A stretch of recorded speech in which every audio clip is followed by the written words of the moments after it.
All right, how's everyone out there in YouTube world? It's Bob's back, another live panel here on Biker News Canada. We're going to talk about Canadian politics. I want to make this a weekly show. I've got two guests from the States. We got Mike Ball from Insane Wheels, and he's kind of the glue that keeps all of us smaller YouTube channels together in the Biker News category. And we got Straight Jacket, and he's also in the Biker News category from the States as well. And and that's Straight Jacket. And then we've got Joseph. Joe is a friend of all the Biker News channels, and he's Canadian as well, and he rides. So I said, well, then why don't you come on the show with us? So here he is. And myself. Oh, and Rob. Did I miss you, Rob? I miss both of you guys from Canada. So from Canada, we got Rob. And he's a member of the USS Nomad charity, and he's also a Legion rider from the Huntsville Legion up there. How are you tonight, Rob? Good. Thanks for having me on. Right on, brother. And we got Doug. Doug was a past guest, and Doug is the founder and the president of a riding club in Brantford, Ontario. And he's also got a very cool online radio station. And I'm going to let Doug talk about that. How are you, Doug? Good. How are you? Good, thanks. Good. So I'm the owner of an online radio station called RiderRadioRocks.com. And it's the very first radio station dedicated to motorcycle enthusiasts. So basically all the tunes that you have in your MP3 player or your stereo or your favorite radio station, you'll be able to hear. It's from late 60s to some current music. But it's all that great stuff you want to listen to while you're riding down the road. And Joseph, you ride, yeah? I do. I was actually out today. I'm rocking two bikes right now. I drive a 24 Breakout, and I also got a 24 Road Glide. I had the Breakout today. Beautiful ride. A little bit chilly, but nice. Nice. What's the Breakout, the Softail one? It is. Yeah. I put a stage 2 on it, and I also got the Vance Hines big radius pipes on it, so it sounds proper. Very nice. And you're a veteran as well, you said, yeah? I am. I did 19 years. I started my career in the Navy. I sailed in the Navy from 2002 until 2006. From there, I went to Borden, which is in Ontario. Was there from 2006 to 2009. From there, I went to where I'm at now, Petawawa. I started off in Special Operation Unit, was there till 2011, 3RCR, which is an infantry unit, Signal Regiment, to the main base. I've been around the block. So that's a good jumping off point. The Canadian military, is it as fucked as everyone says it is? It's what you make it, but they relaxed a lot of the rules now. I can't really speak on, Bob, how everything is. My biggest thing that I noticed was the dress code and the haircuts are pretty max relaxed. Oh, I meant stuff like our equipment and how we look is a thing, right? Yeah, equipment was outdated, but you make the best of what you have. Like if we didn't have our big brothers down below us, would we be okay if Russia came over the top? Yeah. That's a loaded question. Well, you guys got your HARP system in Alaska there and everything, right? Hey, take it easy. Hey, this is Canadian politics. You know, we're talking about you guys. You guys got to stand on your own first before we can help you. Yeah, absolutely. Yeah, but yeah, we're in a sad state of affairs. How was it overall in all? How was your experience in the military? I was good. You stayed a long time, so you must have liked it. Yeah, 19 years is a long stretch. You'll have days where you might not like it at that time. At the end of the day, though, it was always very rewarding. We always had a full belly, place to sleep. Well, you rack out where you could sometimes. But I was it going to is say, what it is. our brother Straightjacket's a veteran from the American Armed Forces. Correct. What do you got for insight? I was a counter IED specialist. I was stationed at Fort Bragg, North Carolina, home of Special Forces and Airborne Operations. I was a paratrooper with the 27th Engineers, specifically with 57 Sapper Company. It's a, I guess if you had to compare it, we're like the combat smoke jumpers. If you had to put a name on it.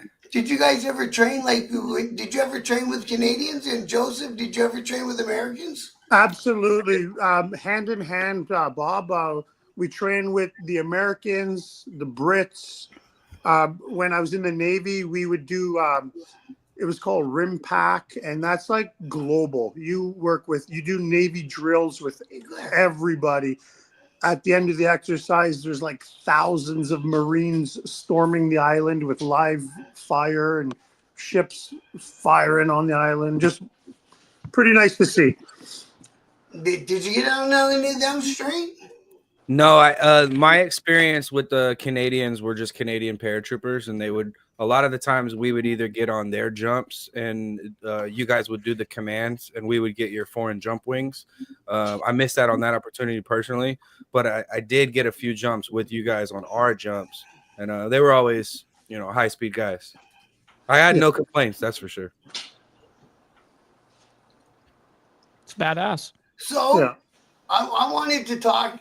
We will throw you into the fire a little bit. No, I won't throw you in the fire, but we all saw what happened in Sarnia on Remembrance Day and all that. Now, Rob, just because you might have some insight, what are your views on what all went down that day, and what do you other guys think about it? Do you want me to start, Bob, or do you want someone else to go and? Yeah. Sorry, Rob.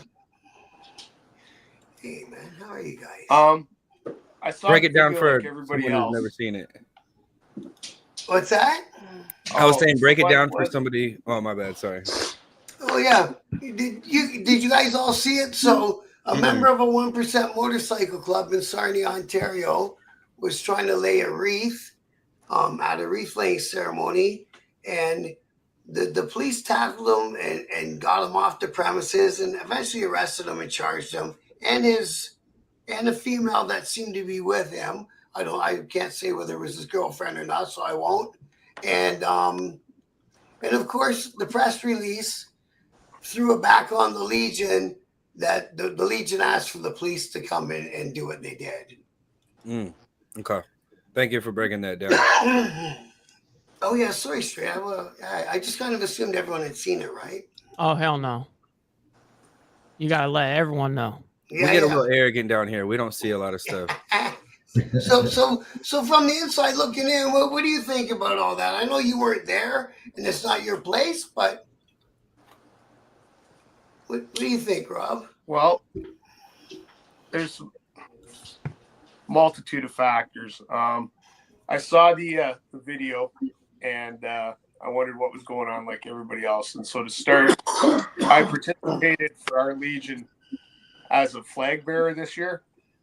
And the only police officers at our ceremony, which was rather large, were the ones to stop traffic. So when we did the parade after, where all the veterans marched behind the band and everything, go downtown, that was the only police officers that were there, except for the one that laid a wreath. So do you think it's possible that there's a police presence because they knew there was going to be an outlaw motorcycle club member there? I'm not sure, because or that would be pure speculation. Yeah, like it's speculation on my part, but they were all wearing their grays, which would be TAC uniforms, which is a higher presence. Yeah. That was a tactical team. Yeah. So possibly, was he being watched? Was there surveillance? Was he on a warrant? Who knows? But then to break down what happened too is the wreaths are a way for the Legion to make money, and you have to purchase one, and you can do it for whoever you want to honor, and they make you a banner, but it's their wreaths, and you go and lay it, and everything's done in order, and they know everyone that's bought one, and everyone's coming. up at a certain order. And my understanding was that this was a personally made wreath, and he just cut in line and caused a bit of a disturbance that way. And then we saw what happened on the video afterwards. So I don't think the Legion would have had time to respond or call the police, even though that happened. Do you know what I mean? Like, police don't that arrive was that kind of quick. my take on it, was because I've seen it before coming from the 1% world. The police will tell the newspaper how they want it to be told in the story. It's just the way it goes. Yeah, so I mean, if everything was done properly, the proper channels, the proper protocols, everything like that, I don't think. Well, it doesn't matter because the police were there way too fast, which I think is more the issue and they what got was going on. aggressive It was a pretty quick, too. bigger picture of what we saw. Yeah, and I don't think the Legion had time to cause the phone call or anything. They wouldn't have known it was happening. Well, Now, that's my speculation and my take on it. Yeah. And we had a lot of comments on that post that you put on the Facebook group. There was a lot of discussion. Sorry, say again? The post you put on the Facebook group on Biker News Canada about the Legion riders. Yeah. We had a big conversation in the comments about all that.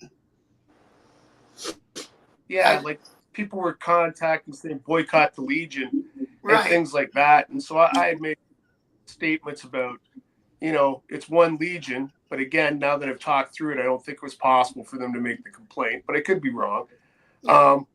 It's one Legion. You don't paint everybody with the same brush. I said I wouldn't say that all 1%ers are all this, all riding clubs are this, because I'd be crucified for saying something like that. Absolutely. And it's not. So you don't say all Legions are that way. And the Legions do so many things for vets. They do wellness checks, feed them, help them with housing, things like that. That who's going to do that if we boycott Legions?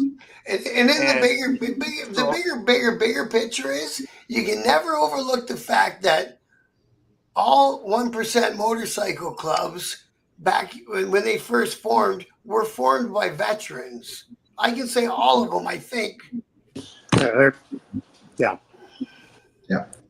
Can I ask a question real quick? Would that be considered like the American Legion? Is it kind of a parallel to what happens here? Okay. Yeah, it's very similar. Sounds like Funeral it, yeah. details and stuff like that. Yeah. Bob, can I just give a bit on this? Now, I don't know if anybody knows or not. I've done a little bit of homework with this story. And it might relate as to why the police presence was aware or whatever be the case. But there's a number of things that actually transpired before this even happened with Legion. Do you know the background story on that? No, not a bit. So previously, in my understanding, my reading, again, I'm not forming an opinion one way or the other on this, but apparently this gentleman in question created an issue and a problem where there was some younger children chasing them with a baseball bat, whatever be the case.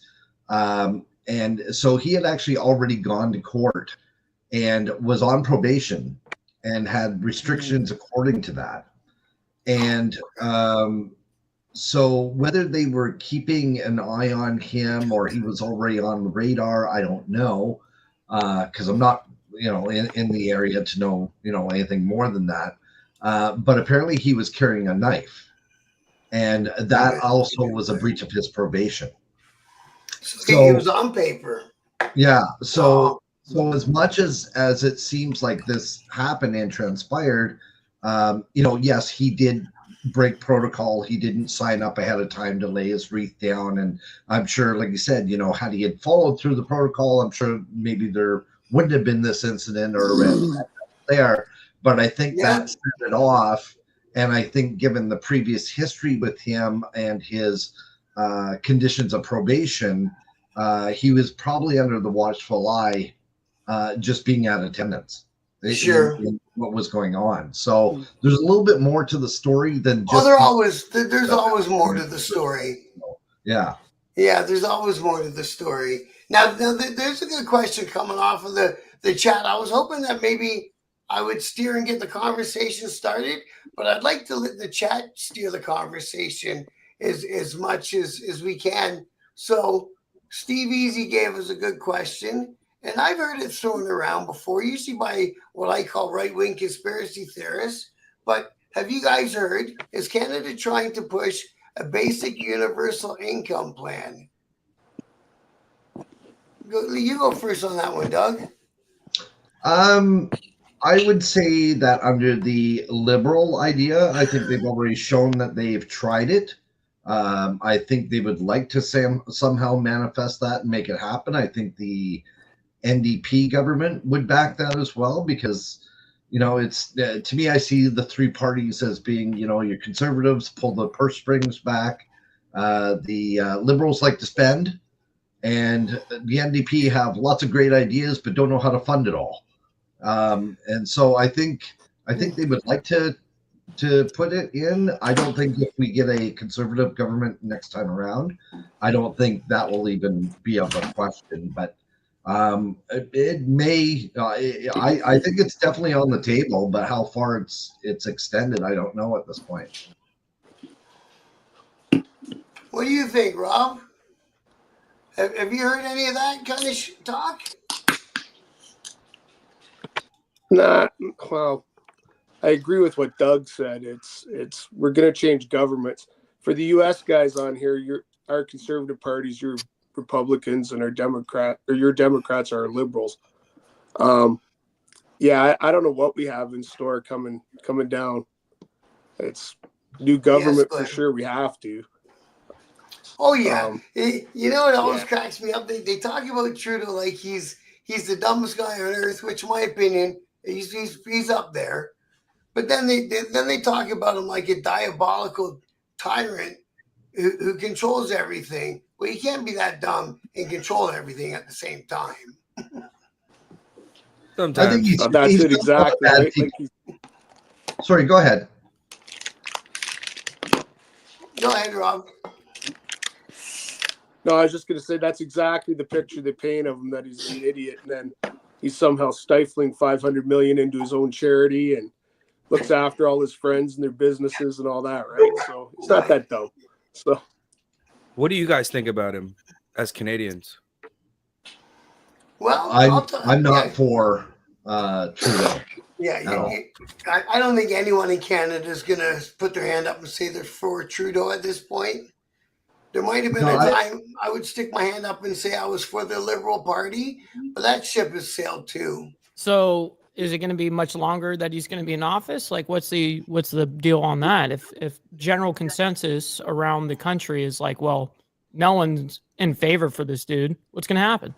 Well, our election year is next year. So that's where you're going to see a change in the parties itself.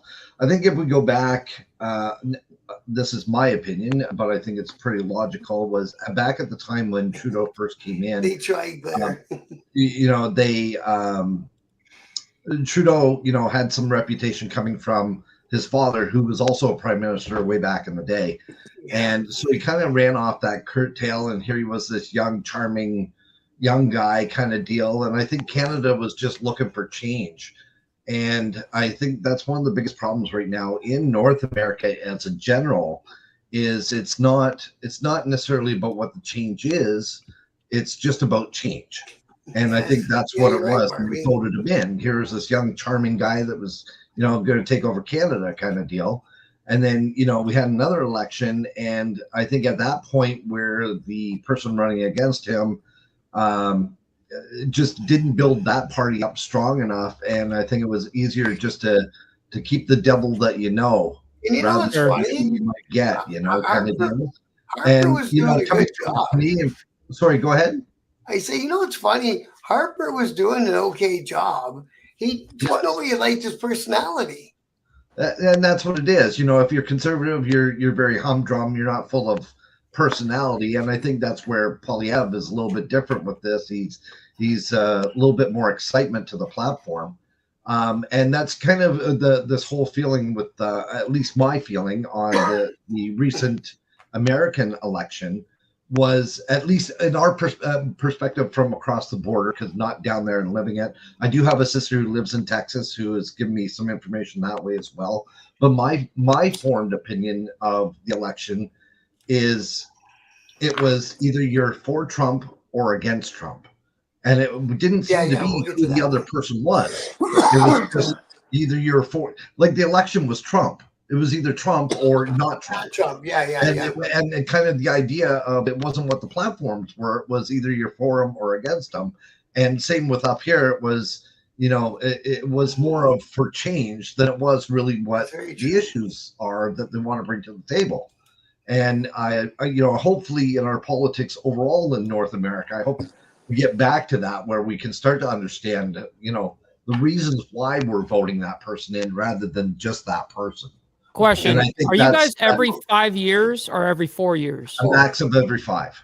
No, it is 5. See? I So, thought it was 4. So, question: do you guys see a problem with it being 5 years or up to 5? I can shoot this next question to you, Joseph. Yeah. Let's go, Bob. What do you got? You can't read it. Oh no, I thought Mike was in the middle of asking the question. Okay. I was. Yeah, okay. Well, finish it, bro. Well, no, I was just wondering if you guys are totally stoked on a 5-year possible flip around compared to maybe a 4 or even maybe a 3. Like, could you guys change that if you wanted? I think they can change it. And is it a max of 5, or how long could you be in office? I think it's maximum 5. They don't ever seem to go past 4. I just don't see the benefit so far, really for Canadians. I'm looking for the benefit for you guys, not for the elites. How are you guys benefiting? And it just seems like you guys are kind of getting ram fucked. So Yeah, well, like our whole system's like that, right? Like we don't vote actually like you guys do for the prime minister.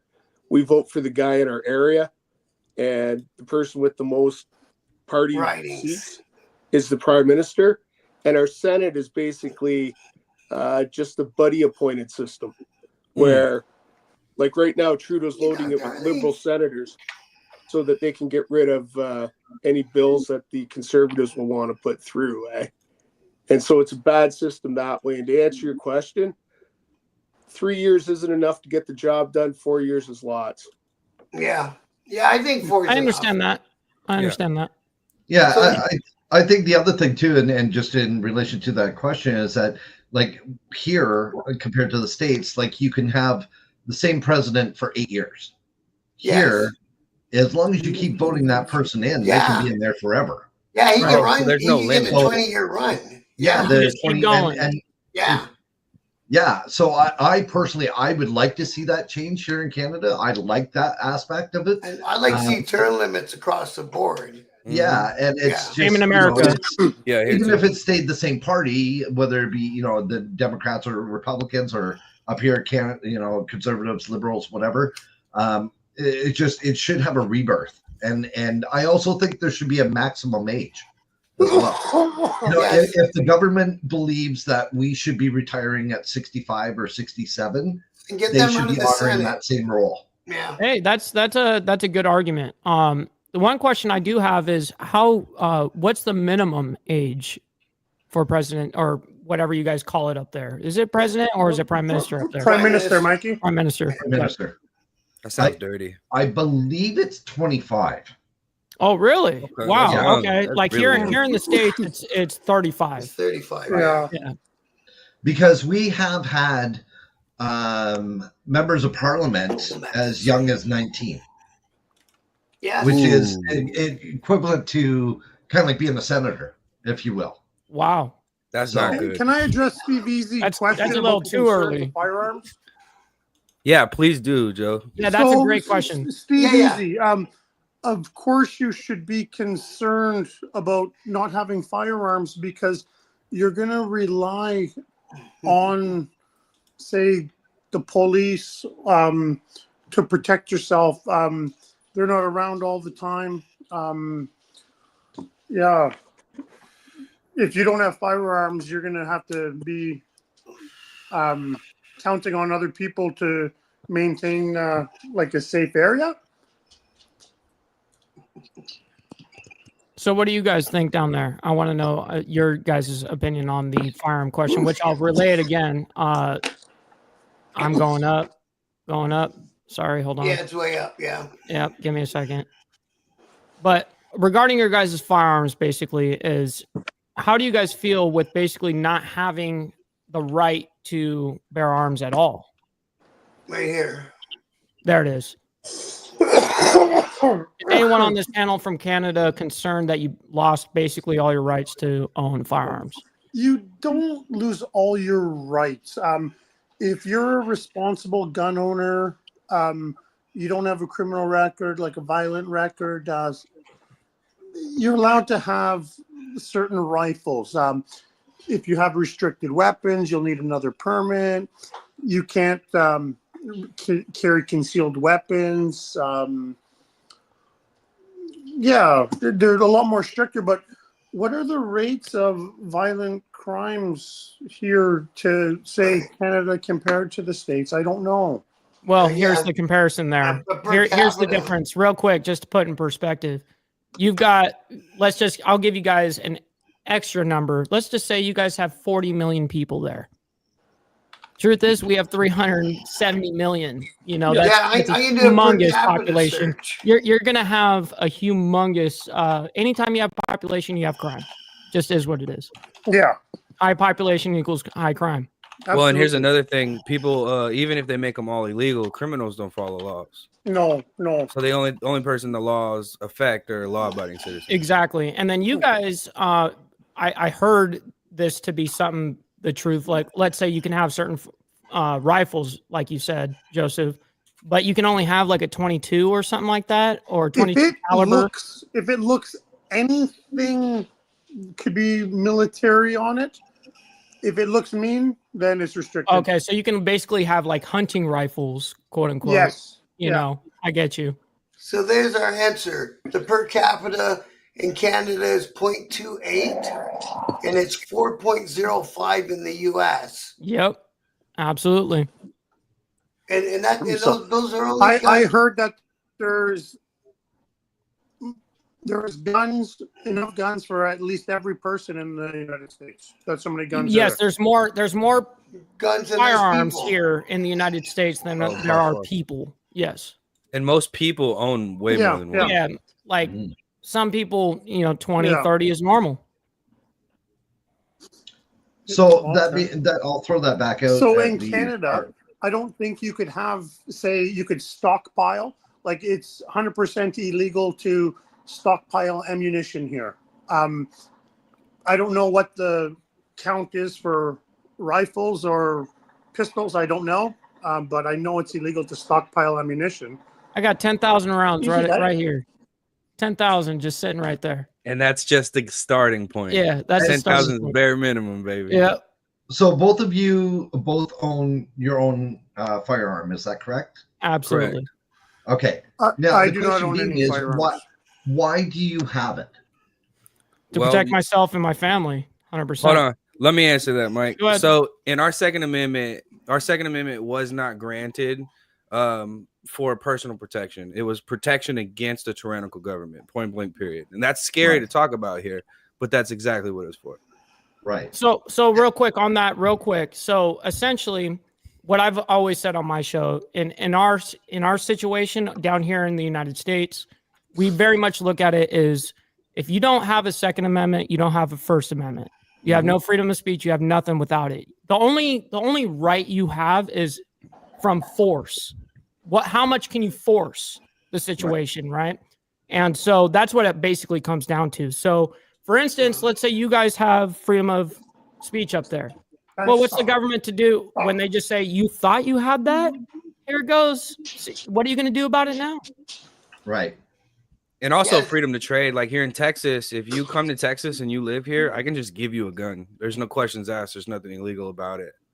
Right. Handgun, rifle, bazooka. I mean, as long as it. But how many people do you trust having one in the chamber walking around? If they're having a bad fucking day, it's not going to be good. Real quick, straight jacket. Let me get that. Yeah. So real quick, let me just go ahead and state this.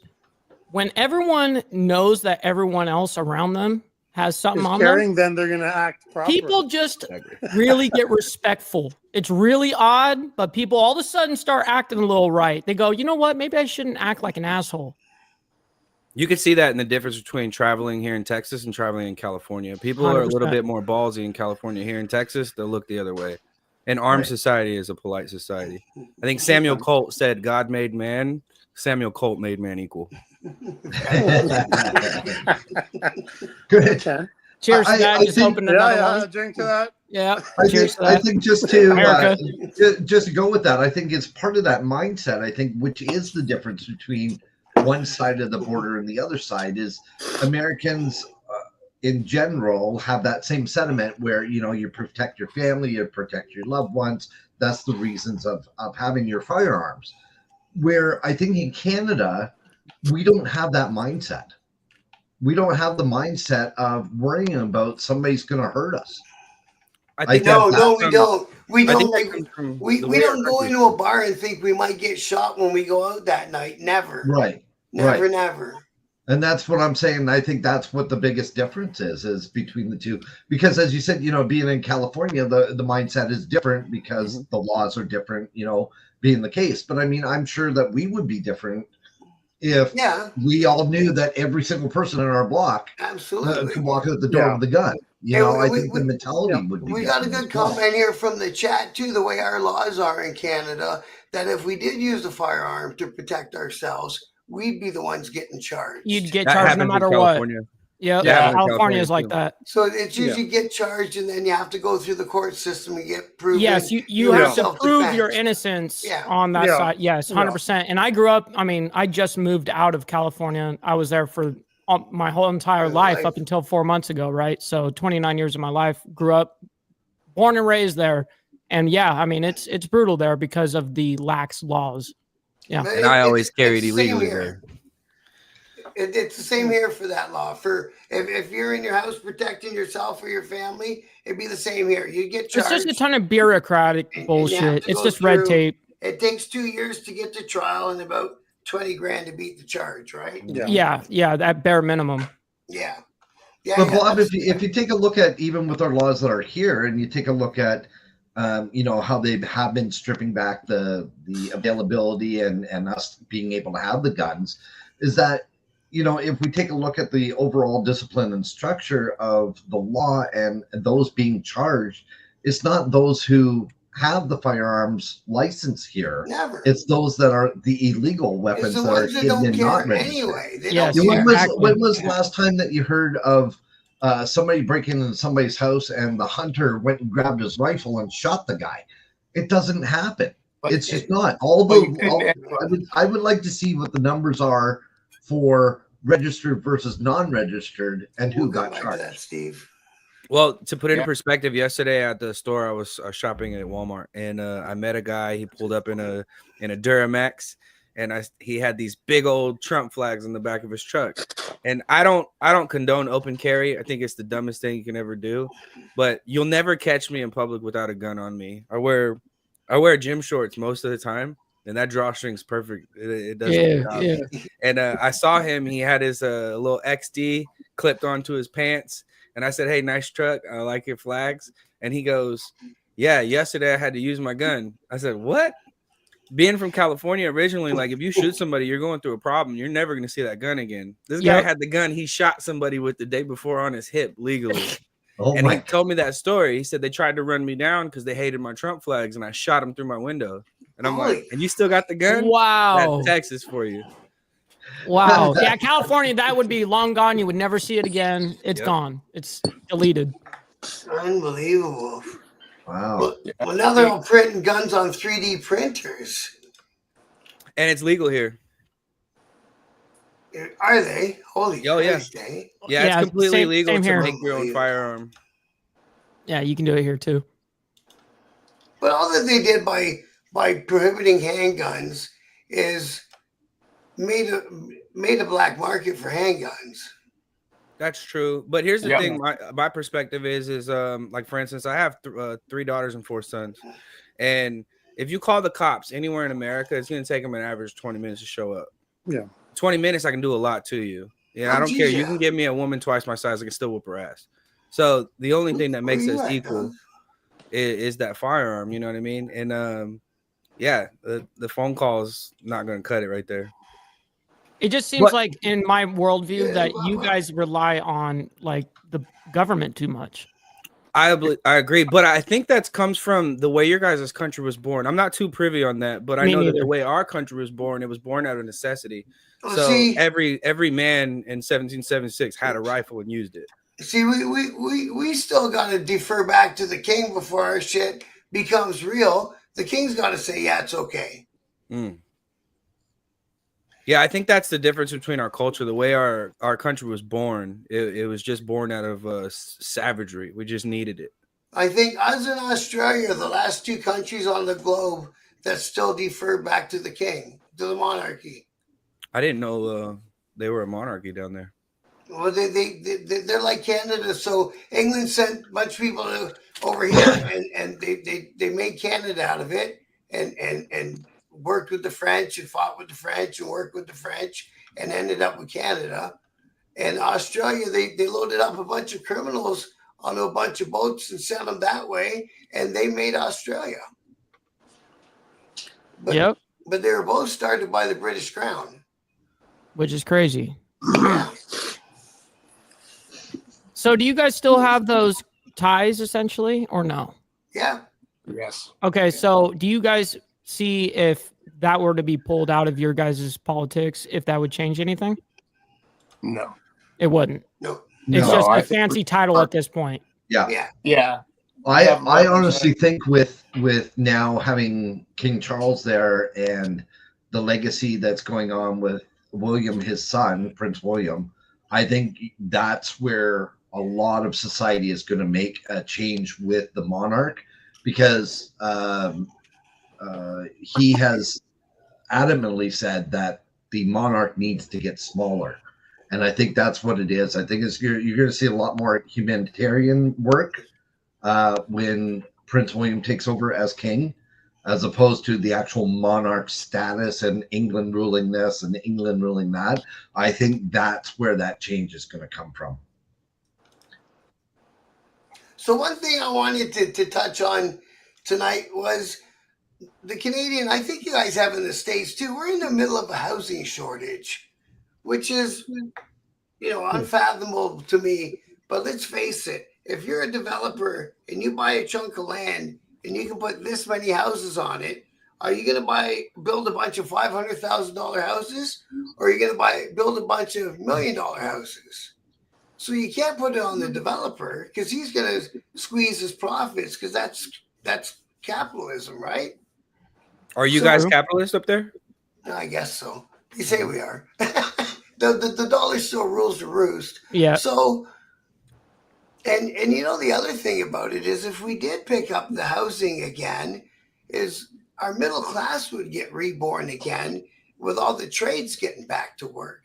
You know what I mean? Everything from plumbers to electricians to roofers to concrete workers. They're all sitting around waiting for the phone to ring. Oh, What do they you are? guys think of that? Where are you with that, Rob? HVAC guys. Yeah, HVAC guys. Fuck, I'm starving. Yeah, no, the whole thing is in my opinion, is the amount of immigration that we did over the liberal last 10 years of the liberal government. I was watching a YouTube video now, how accurate that was on the amount of immigrants that we let in each year. But our hospitals weren't ready for it. Our education system wasn't ready for it. And our housing sure wasn't ready for it. Where I do my charity work in Muskoka, in the district of Muskoka, if you're in a situation where you need help from the district for housing, it's a 5-year wait. Because there's no houses for people. Right. But we've done it to ourselves, and now apparently this year they're going to pull back to 361,000. Divide that in half, you have 185,000 if everybody's a couple. And where are they all going to live? Right. And do you believe when he decided how many people he would let immigrate into the country this year, he didn't do the math on how many available housing units there were until they all got here. and then all the Canadians are mad at these people who are here legally, and it ain't their fault. They didn't. They weren't the ones who added up the houses. That's the government's job. Are they getting more special priority than your own citizens? Well, Yes. I think they're getting But a place we to talked- stay. There I was talked to a a guy there was a today. topic in the Ottawa Sun last week, I believe, that said over 25,000 refugees are supposed to leave the country next year, but how many will? And that was that was the topic. Is that like a deportation leave or? Don't know what the whole agreement is, that they got to go back to their origin of the country, but depending on the political state and Yeah, the Blair. situation. Thank you, Blair. Oh yeah, Blair. Okay. Yeah. I talked. Yeah, because to a I'm guy not familiar with your guys' policies at all. And, Well, I want to hear what he's got to say. talked to a guy today, and his we were talking about this because I told him I was coming on here. And Not yet. when somebody arrives at the airport and they don't have a job and they're illegal or they're legal, just depends, they are giving a hotel to stay in. They're given spending money, and it works out that they get about $81,000 a year if it was to be a paid position just by coming in. They get free health care, they get dental. Wow. And Are these the ones coming in on the refugees? anybody coming in that we're bringing in, right? Wow. And Damn. we have veterans living on the street getting $1,115 a month, which works out to about 18 grand. No, not even 14 grand a year. I need to go away. We have that same problem down here right now, but it's not legal immigration. It's I'm going to illegal. move over there for a minute and come back. Well, half Yeah. and half of it is legal, and the other, that's the problem is where they're seeking asylum. That's realistically what we need to do is fix the asylum laws down here. It's where people are seeking asylum in that case, and then theoretically they're passed off into the United States, but they're theoretically kind of like undocumented. They just come here and just. So it's very similar to being completely illegal, but they were passed on, which is a problem. The asylum laws need to be fixed, definitely. Yeah. And then, of course, yes, there's trafficking still going on. I'm not going to make excuses for that. Topic, but Right. as you guys start to put people out, we're going to get an influx of people coming. You're right about that, actually, and sadly, that is true. Now, hopefully, you guys do what you guys need to do up there to also work against them. You know that road in Quebec, I think they closed it, didn't they? Whatever that means. Yeah. But if you guys allow it, they're going to go there. If you guys allow it, they're just going to go there. Yep. Well, I can't say I blame them. Look at the shitty places where they're coming from. I can't blame them. Yo, Tats, by the way, thank you for the gifted membership out to the community, man. Thank you so much. Over there in England. Thank you. Yeah, man. We got Mike's people in from England, guys. I agree with you, Bob. If I lived in one of those shithole countries, I would absolutely do what it takes to get me and my family here as well. Man. I don't blame them. If you got a bunch of 3-year-old kids hanging off your leg and every one of them's hungry, you got to do what you got to do, man. And if I can't get it, I'm going to take it. Yeah. Yeah. Yeah. And, if taking that trek is not a fun trek for anyone who takes it. You ever watch those people on those documentaries? Oh, yeah. They're half dead by the time they get to the river. Half of my family came here illegally. Yeah, that way. Yeah, I'm married to a Mexican girl, and half of her family. Yeah, no, maybe not half, but a lot of them. And you got to respect the hustle for sure. I just wouldn't, and they don't either. But I wouldn't expect to get here and just get a whole bunch of free shit out of it. I mean, I worked a lot of jobs with these illegal Mexicans. They're the hardest working people you'll ever meet. Yeah, man. Yeah. And to swing it back to what you'd asked about the housing problem, that's what I think it is because there's only so much material. There's only so much labor. I mean, guys can't find construction guys up here to help build. Things are delayed. Yeah. And we just didn't account for the amount of people that were coming, legal or illegal. So. No, because that's my opinion. We said that we would take so many of those refugees from Afghanistan when we all ran away from Afghanistan. So we have to live up to our word there. Yikes. They did not. Yeah, they didn't do that. Yikes. And half the people that came weren't vetted at all. Oh, I wouldn't say poor planning. I would say not planning. Yeah, Absolutely. I'll agree with that. Like, Shit, we still got people that were running around helping the Canadian Army over there hiding every day from the Taliban that we just said, fuck it, we ain't got room for you. Well, and drove we brought away. people who didn't deserve to come and left. I mean, we still have American citizens left in Afghanistan. They're still trying to figure it out. Right there, Hook. Yeah. He's right there. I can't go the other way either, though. So that's how they work it. It's definitely a shit show. yeah. So, Bob, I have 2 suggestions if you want to hear them on how to fix the housing crisis. 100%. Yeah. That's why you're up here, bro. Yeah. Okay, so first and foremost, what they have to do is they have to implement a law that states a homeowner can rent the house out, but for no more than what the mortgage is plus a percentage. Because that right there, now there's no incentive for them to go out and the rich buy more and more and more houses because they're not making money anymore. Right, because that's what's happening to whatever's left of our houses is that the corporations are buying them now and they're putting them in stock portfolios. That's right. You know, you might have a mortgage of $1,100 a month, and these people are charging $3,300 a month. That's not helping our economy at all. So now you bring it down so that way they only make a certain percentage above whatever the mortgage is. You know, have a set rate, maybe the mortgage and the taxes, and you can make 5% on top of that if that's the case. So those that can't afford to do it, that's what they do. It brings all the rest of the houses back out to market, and they're going to have to come down in price because now they're going to flood the market with houses because it's not going to be as advantageous to own 5 or 6 houses. And the problem is with driving the prices down of the existing houses is a lot of guys like myself, when it costs nothing to borrow money, our mortgage broker talked us into cashing out and taking the balance. Yeah. So now we're going to be over mortgage from the value of the house. You know what I mean? Yeah. So that would be my first one. The other thing that I'm a big believer in is making container houses. I'm a big advocate for container houses. They've been using that idea and plan in Europe for years. They use it at all the universities, the colleges, dorms. You know, it's not necessarily going to fix a housing problem, but it's a way to create shelter that's realistic and can be used. I knew a woman that built one of those in the east end of the province. Claire, what do you mean? I don't get what do you get from that question straight? Why is it that Canada allows the scummy transplant, but make it so hard for the people that could contribute to society? My guess would be votes. That's what happens here. Votes.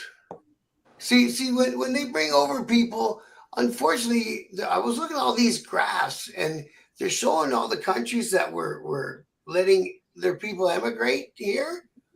And for whatever reason, India and all those countries spiked. They're like way up here, and the rest of them countries are way down here. Now, whether it's, maybe people from France got no reason to come to Canada, and people from India and Malaysia and those kind of countries got a reason that they want to come here. You know what I mean? What do you guys think on that? What do you think about that, Joe? Well, how come our immigrants all seem to be coming from one section of the world? I think that's what you mean, Blair, but not 100%. I think the laws for the immigrants are different in their homeland. If you look at places like Australia and say the bikie culture, it was all taken over by, I think, Middle Eastern guys. If you look at Canada, you look at British Columbia, you look at Montreal, a lot of gangs are starting up. Canadian laws are a slap on the wrist for the criminals, right? So criminals from other countries like being in our jails. Yeah. It's comfy here. Yeah. They don't upset them. Yeah. It's not the same. Yeah. But a lot of the refugees are evolving into lately organized crime groups And I'm not saying I don't want to. Yeah. You know what I mean, though. Yeah. It's just facts. Montreal is like Gotham City. You look at there's like Arab Power. There's like different gangs that are all. That's a street gang right now in Montreal. It is. Well, they're like mercenaries. I think they'll work for anyone, Bob. You could give them some money, they'll work for anyone. They don't have a side. They work for money. Yeah. Everyone needs to get paid. Do you guys have laws against 1%er motorcycle clubs or gangs? You can't be a 1%er motorcycle club is not the 1%er club like you see on Sons of Anarchy. Times have changed, and I mentioned this in the Remembrance Day ceremony. I believe it should be allowed. The guy's not going there to be violent. I didn't hear the underlying story before about, say, the other encounters or stuff like that. From the story that we were talking about, where it was excessive force, he should have been able to lay his wreath. Yeah. Sounds like tyranny. If the Legion didn't like it, they shouldn't have told the police to arrest the man on the spot. And the Legion should have just placed it behind the cenotaph. Don't skip over that. Don't skip over that. No. You're not skipping over that, motherfucker. No. I'm forcing you to read these. I'm forcing you to read these.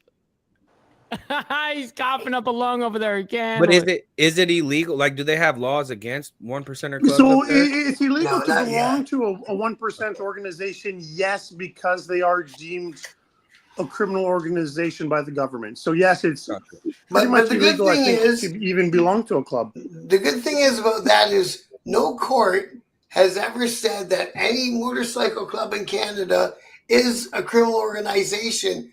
The only ones that say it so far are the police and the prosecuting attorneys.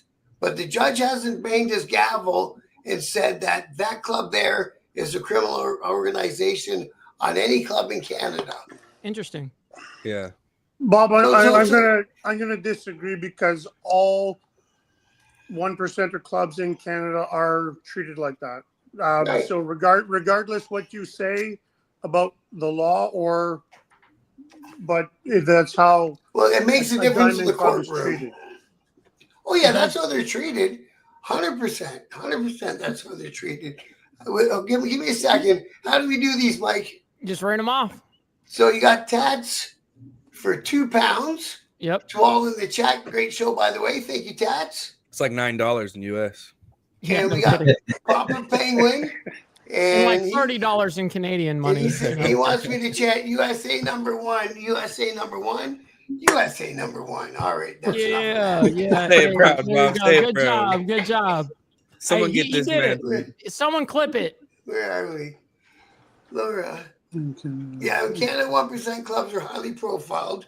Members are being fired from jobs they've held for years because of association, prevented from traveling and owning firearms, etc. All that's true. They do profile that. There has been people in my place of work that have been let go just for having a diamond tattoo on their hand.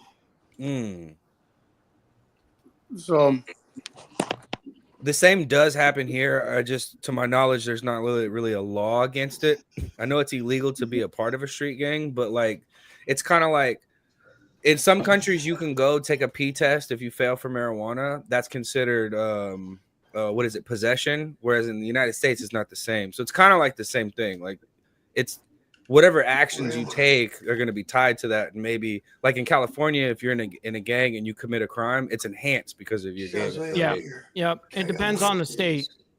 See, my ex-wife got and passed her first interview for a casino, and then they CPAC'd her, and we'd been divorced for 2 years.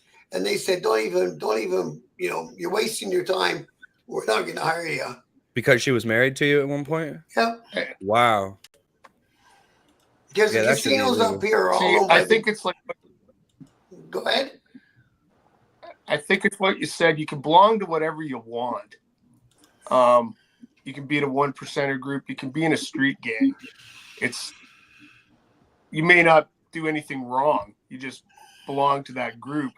But if you get caught doing something wrong, then because of that group, the sentence should be more significant. They've kind of got a gang enhancement. They were Right. calling That it was the what States. that's what I was going to ask is, do you guys basically, and I know that's what Straight Jacket was kind of alluding to as well, is basically that gang enhancement.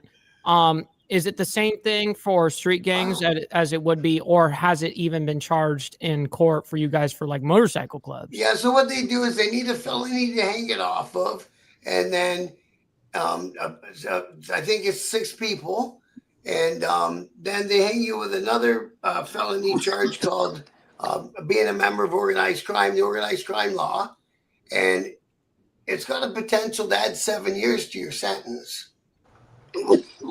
Got you. Basically on our end, it doubles it. It doubles it doubles the whatever you're gonna. If you're gonna serve 7, you're serving 14. You know. Yeah. But you have to be like a registered, like you have to be on gang files. Yeah, legitimately. Yeah. They still haven't convicted a member of a motorcycle club of that yet in Canada. One guy pled guilty to it. Keep it that way. And a bunch of the guys, a bunch of guys pled guilty to it, but they still didn't deem the club itself as a criminal enterprise or anything like that. But see, that's how they're treated, Bob. They're taking clubhouses. They just seize them by the government and shut everything down.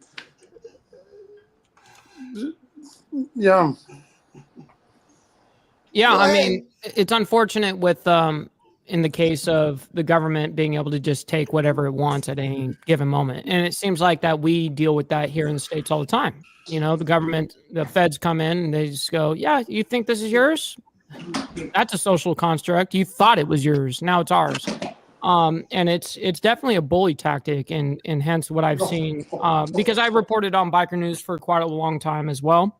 And I reported on Canada as well. And they very much kind of go through the same, in my eyes, my worldview, the Fed, ordeal where it's a cat and mouse game, just nonstop. Yeah. If you look at the province of Quebec, any incident near any clubhouse, whether they're responsible or not, the clubhouse is automatically shut down. There's no questions. That's crazy. So like Steve said, we have the gang injunction. Do they do the same thing to you guys?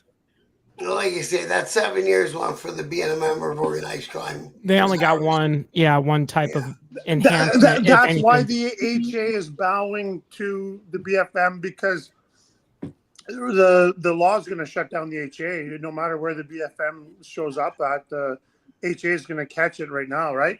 Yeah, in Quebec. If you wear a vest, you're very identifiable. There's a bunch of stuff going on in Quebec that I haven't done shows on yet because it's up in the air. And the way the narrative runs, I don't want to run that narrative. It's just feeding into the story that the cops want everyone to think.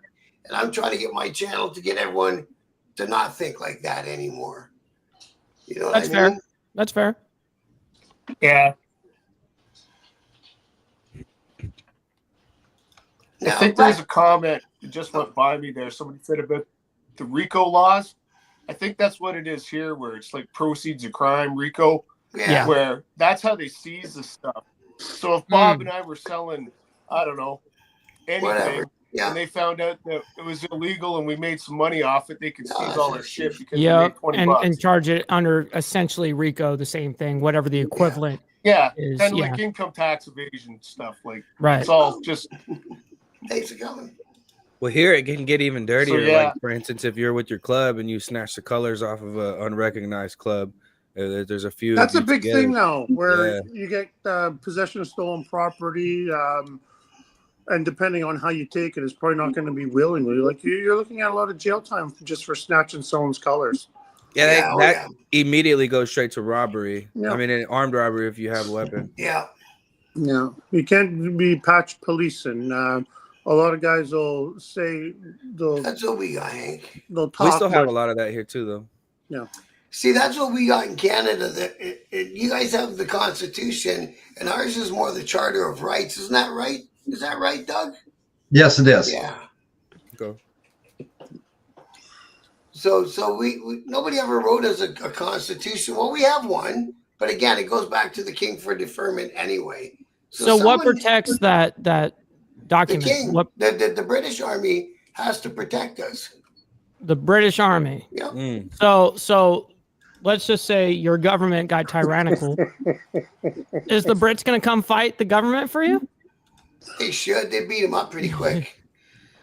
They suck at fighting. Don't worry about it. I think Yeah, the Brits have a good army, don't they? Yeah, they're Stop- all right. They're stop all the right. cap. But, It's all right. we're still back-to-back World War champs. The though. only reason why we're allies with them is because we beat their ass so many times. You know? Well, don't forget the War of 1812, which was still technically Britain against America. They came from Canada and burnt down the White House. No, I knew someone was going to say that. Hey, it's okay. It's okay. Shot first. Stop the cap. I don't know about there, but here the cap. last thing you want to hear is I'm from the government and I'm here to help. Yeah. Hey, Bob. Emotional damage.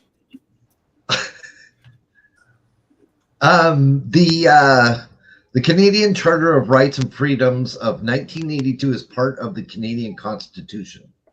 So it's part of our Constitution. Yeah. Can that be repealed at all? Or stepped on? I don't think so. Um, We don't have amendments, though, I don't think. Well, that's just adding to a document, right? right. Yeah. That's an evolving, Or like we changing, have an yeah. evolving document. Does your guys' like, do you guys evolve like that, or is it always the same document? Well, always? it can be changed. Yeah. Got you. I don't think it's happened forever. Well, I think the last time it was changed was when we changed our national anthem. Yes. Well, that would make sense. That would make sense. Well, they had to change 2 lines. Well, didn't have to. They opted to. Yeah. Right. So we got another question from the chat for Doug and Joseph and Rob. They were wondering what you guys think about the Ukraine war. What's happening over there? It's been going on for what, 100 days now? Yeah. Yeah, it was Thousand. 1,000 day Thousand. anniversary. 1,000 today. 1,000 days. Yeah, Thank yeah. you guys. Yes. It's tragic. I know that the Ukraine was sanctioned to use long-range missiles now that are going to hit targets further into Russia, which is Russia's got nukes and shit. But didn't they already take a little territory of Russia, a few little small towns? Well, and that's another thing is where they, from what I heard, I don't know 100%, but is that Ukrainian troops advance into Russian territory now. So Yeah. You're right about so that. they're going to be extra pissed about that too. Going to be interesting. I know North Korea there was disputes in like 10,000 elite troops. There was 50,000 troops. I don't know the exact And number. it did get confirmed at 50K. But yeah, it's blowing up. It's It's 50, out of control. It should have been sorted out a long time ago, and it's just sad that it's still going on. Yeah, it won't be going on much longer. I can How's tell it you going to that. end, Mikey? Well, look at what just happened with Hezbollah with Israel just this morning. Okay, Ceasefire. that's another interesting situation. Ceasefire. Yeah. Now they're ceasefiring. All of a sudden, after just last night, they rained Israel with another 100 rockets. Now all of a sudden, ceasefire. The You know, thing what happened? with Hezbollah? No, Yeah, this is Lebanon. Hezbollah Yeah. will never surrender, Mike. It's It's definitely- something that is so. These guys are so passionate about what they believe. But they that just did. They they're ceasefire willing this to give their morning. life, and they're never going to surrender. Well, they just did It's this what? morning. They did this morning. They ceased fire and everything. Yeah, and then they're going to attack again. Yep, and then They'll make Israel deals. will retaliate. Yeah. Yeah, it's sad. There's enough room in this world for everybody. It's just sad that it's a sad situation. What do you guys think, Rob? What do you think about that Ukraine and Russia thing? I think it's sad anytime 2 countries are fighting, but this war isn't new. Historically, they fought before over land, and they've had battles before, but I'm really concerned about Biden allowing the long-range missiles. I watched Putin sign into that he can now react with nuclear, and anybody that's supplying long range, which is the U.S., is an enemy.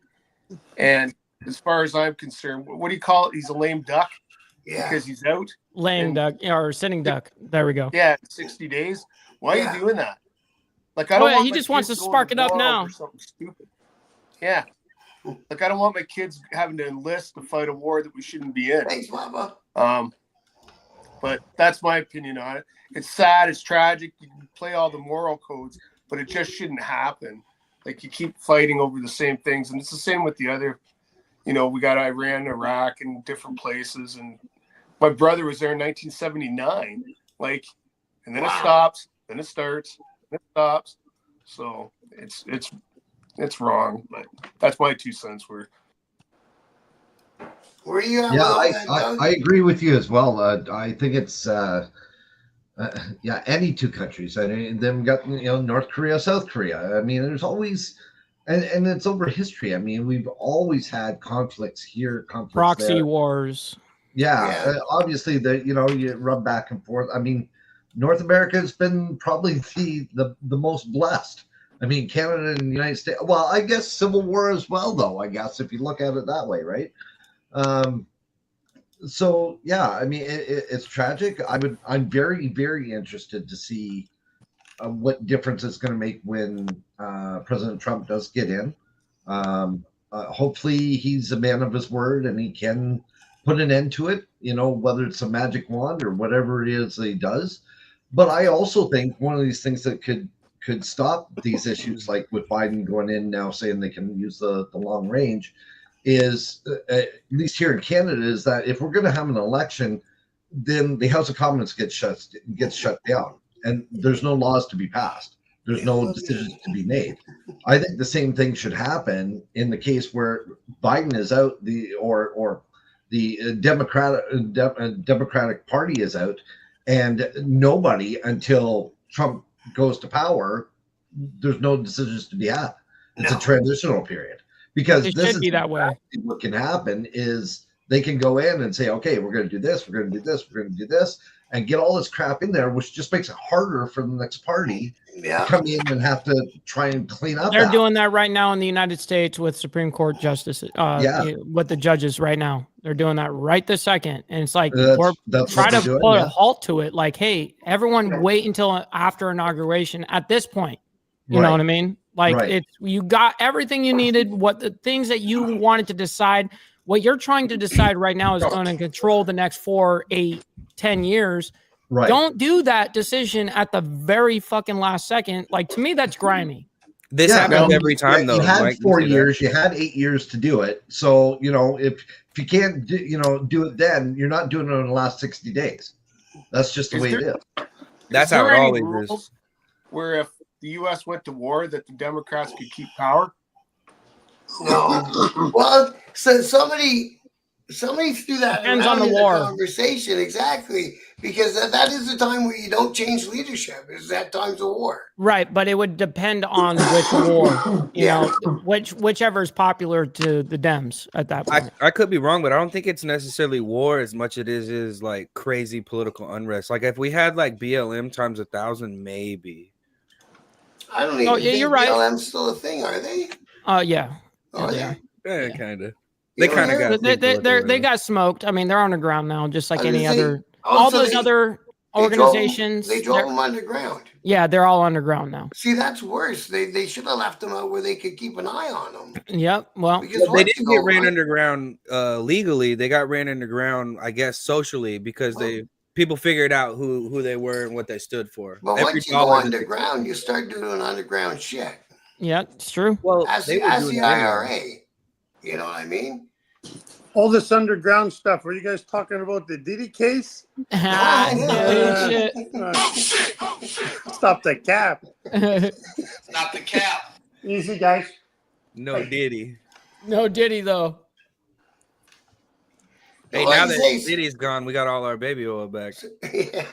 But back to the housing thing, that's another thing about getting the trades back to work, because it doesn't matter if you're in a motorcycle club or if you got tattoos or if you got a criminal record in a lot of cases, you got a job if you're good at it. You know what I mean? And the trades. Blair gives us $1.99. Biden ain't running anything. It's the puppet master. Facts. Agreed. And that's why the people like Trump so much, is because nobody runs Trump. I mean, he's like the arrogant dad who's addicted to working and making money. Yes, he's the arrogant for sure, but we all benefit from that. Yep. He's so hard about it. Like he wants the credit so bad that he's gonna make it happen, but we also benefit from it. The only thing I question about Trump is how many things is he in for self-profit? That's the only thing I really question about his leadership. I would say, even if, let's go ahead and grant the situation, he's only in it for self-profit. Let's just give it that. If the man that is only there for self-profit is benefiting the American people more than the person that is claiming that the opposite, right? That they're only for us, but then they really secretly fuck you in the end. Well, it's wide out in the open. We've been watching it happen. And meanwhile, Trump just says exactly what he's going to do, and it will benefit a lot of people, and it will not benefit a lot of people, and people can choose to like it or not. Yeah. And, I just happen to agree with a lot of his stances. That's just me trying to not be as biased as possible. Yeah. Just, like I actually back the plays. But if you look at the numbers, he's actually the only president in U.S. history to lose money in the deal. He went from a net worth of $8 billion to a net worth of $7 billion in the time of being in office. Yeah. He lost over $1 billion on the first. Yeah. Yeah. Didn't when he first become president though, didn't he sign off a lot of his properties to his siblings or divide assets? Or I don't know. There's it's a touchy thing, Hey, you're free to get into that though. Yeah, absolutely. Yeah, don't hold back. Yeah, no, I have no idea, to be personal. I mean, to be real, I will with say, you. my comment on that would be, I don't think necessarily it would be wrong, because, like, for instance, instead of working here in America, I don't know how you guys work on taxes, but instead of working on a W-2 form, it would be better to set up your family as a trust. So it kind of resembles that kind of business model where rich people don't stay rich by spending money, they protect it. So if he did, I would think that's why. Limited liability purposes, I guess.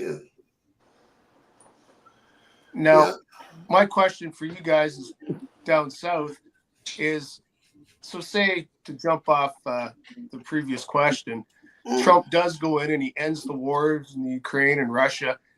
After he's done, his companies may go in and help rebuild and makes his money. Does it matter to you? Right. It's irrelevant. That... It's irrelevant whether it benefits him or not, if it's benefiting a society, any society at that point. But all of us at the end of the day, who cares? It doesn't matter who builds the school. There's always going to be motives for every decision that is made. There'll always be motives or conspiracy theory. Everyone's always going to think something. Well, who is the best conspiracy theorist in the world? Our own government. They are the best conspiracy theorists in the world. And I'm number 2. That's what they do. And you're number, Straight Jacket's pretty good with it too. My take on it is that if my politician is making money, and he's making money out there in the front for us to see that his companies are going in and doing rebuilds and doing that stuff, I'd much rather see it and know it than what they're doing behind closed doors. As long as it's completely transparent for everybody. I agree with that. When you try to hide shit, that means it's fucking something's going on. I agree with that, Joseph. The numbers never lie. Yeah. What do you think? This is back to the Ukraine war. Doug said that his people will feel what Ukraine has been feeling since day one. Can't imagine going to bed and a cruise missile might come and park in your living room on the 19th floor of your apartment. Now Putin will think twice, maybe. So Doug's saying that the long-range missiles should get us to the peace tables. Yeah. The only reason why that Ukraine hasn't been just completely annihilated at this point is because of us down here. 100%. I mean, they could have smoked them, steamrolled them, burned them twice, and threw them into the gutter. a million times over, and it would have been the easiest task for Putin. But the whole reason why that's not happening is because of us. Now, we just want all sides to relax, at that point. Ukraine, unfortunately, here's the truth is Putin said, do not cross this boundary, this line right here. You guys already took what you did. If you go past this, we're going to fucking carpet bomb you. Like, don't do that. And then guess what? They cross the boundary, that there's death. What do you expect? He said, do not do that. Let's do a super chat. Lee gave us $1.99 for you, Mike. Hey, man, I appreciate you, Brother Lee. Thank you, kind sir. So my rebuttal on that is I think this has been brewing in Putin for before any of the NATO stuff and all that. He's been mad since, remember when they had a little mini revolution and they got rid of the president who was a Putin friend. He was a friend of Russia, that president. And they installed this guy didn't install, but they had a little election, and that's how we got Zelensky, right? So Putin's been mad since then because the guy that Zelensky replaced was a friend of Russia, right? And he didn't want to join Zelensky NATO. the gentleman who was Putin's opposition and basically got detained, isolated, poisoned, and died? No. He's right now. Zelensky is the head of Ukraine. Oh, he's Zelensky's the president. Okay, sorry. Current right now. My bad.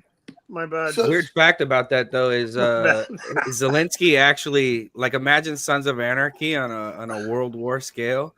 He was in a soap opera playing his position right now before this even happened. Warland is absolutely correct, by the way. Yep. Where was he? No, it isn't the president of the Ukraine. He's a good guy. Yeah. He participates in the war, and he's a good president. I also thought maybe there was some oil under Actually, that's not true, brother. 30 miles. He actually didn't participate in the war at the beginning of the. I thought he did. No, yeah, what you were gotten by the media. So before, right whenever the invasion actually happened, the videos of him being present were actually videos of him actually acting on that soap opera I just mentioned. In different combats and stuff like that. Yeah, he's not actually on the front lines like you would think. The videos that you saw were actually. I thought for a long time those were that actually was Hollywood very productions. accurate. Yeah. And there was a lot of lies at the beginning. For instance, my media was saying, like, you remember Putin was saying that he's fighting Nazis in Ukraine. I spoke about that this morning on Mike Ball's podcast. Propaganda in war, whether it's from the media or anyone, it's huge. True, absolutely. Huge. But for instance, my media during COVID, and they had just started the invasion. And the Russian media was saying that they're fighting Nazis in Ukraine. And my media was saying, no, that's not true. And what they were doing was they were trying to get the American people to not hate the fact that we were sending billions of dollars over there. But I actually have still on my phone, and I lost 3 Instagram accounts over sharing what I actually found. And you have an entire battalion in the Ukrainian military called the Azov Battalion. And they are actually far-right extremists. They wear swastikas and the lightning bolts all over their uniforms. And they actually love Adolf Hitler. I have those videos, them waving a swastika that's printed right on to the Ukrainian flag. So whether that is or isn't, when my media says something's going on, I immediately look at the other side. And it's always served me right. But those videos you were talking about, those were actually him acting. That was immediate. Like, he went straight from acting to being the president, and they kind of merged the two. Yeah, he was a TV star. Yeah, I don't think he's necessarily a good dude or a bad dude. I'm just stating what I found. Personally, I could care less about him. I don't think he's a bad guy. Everyone, I've heard, Is Putin a good guy or a bad guy? Putin's a bad guy. We all know that. So here's what I'm gonna answer on that. Is Putin is absolutely a terrible dude. Okay, but here's the thing: is we understand we're not gonna live in an idealistic world. We're gonna live in a realistic world. Right.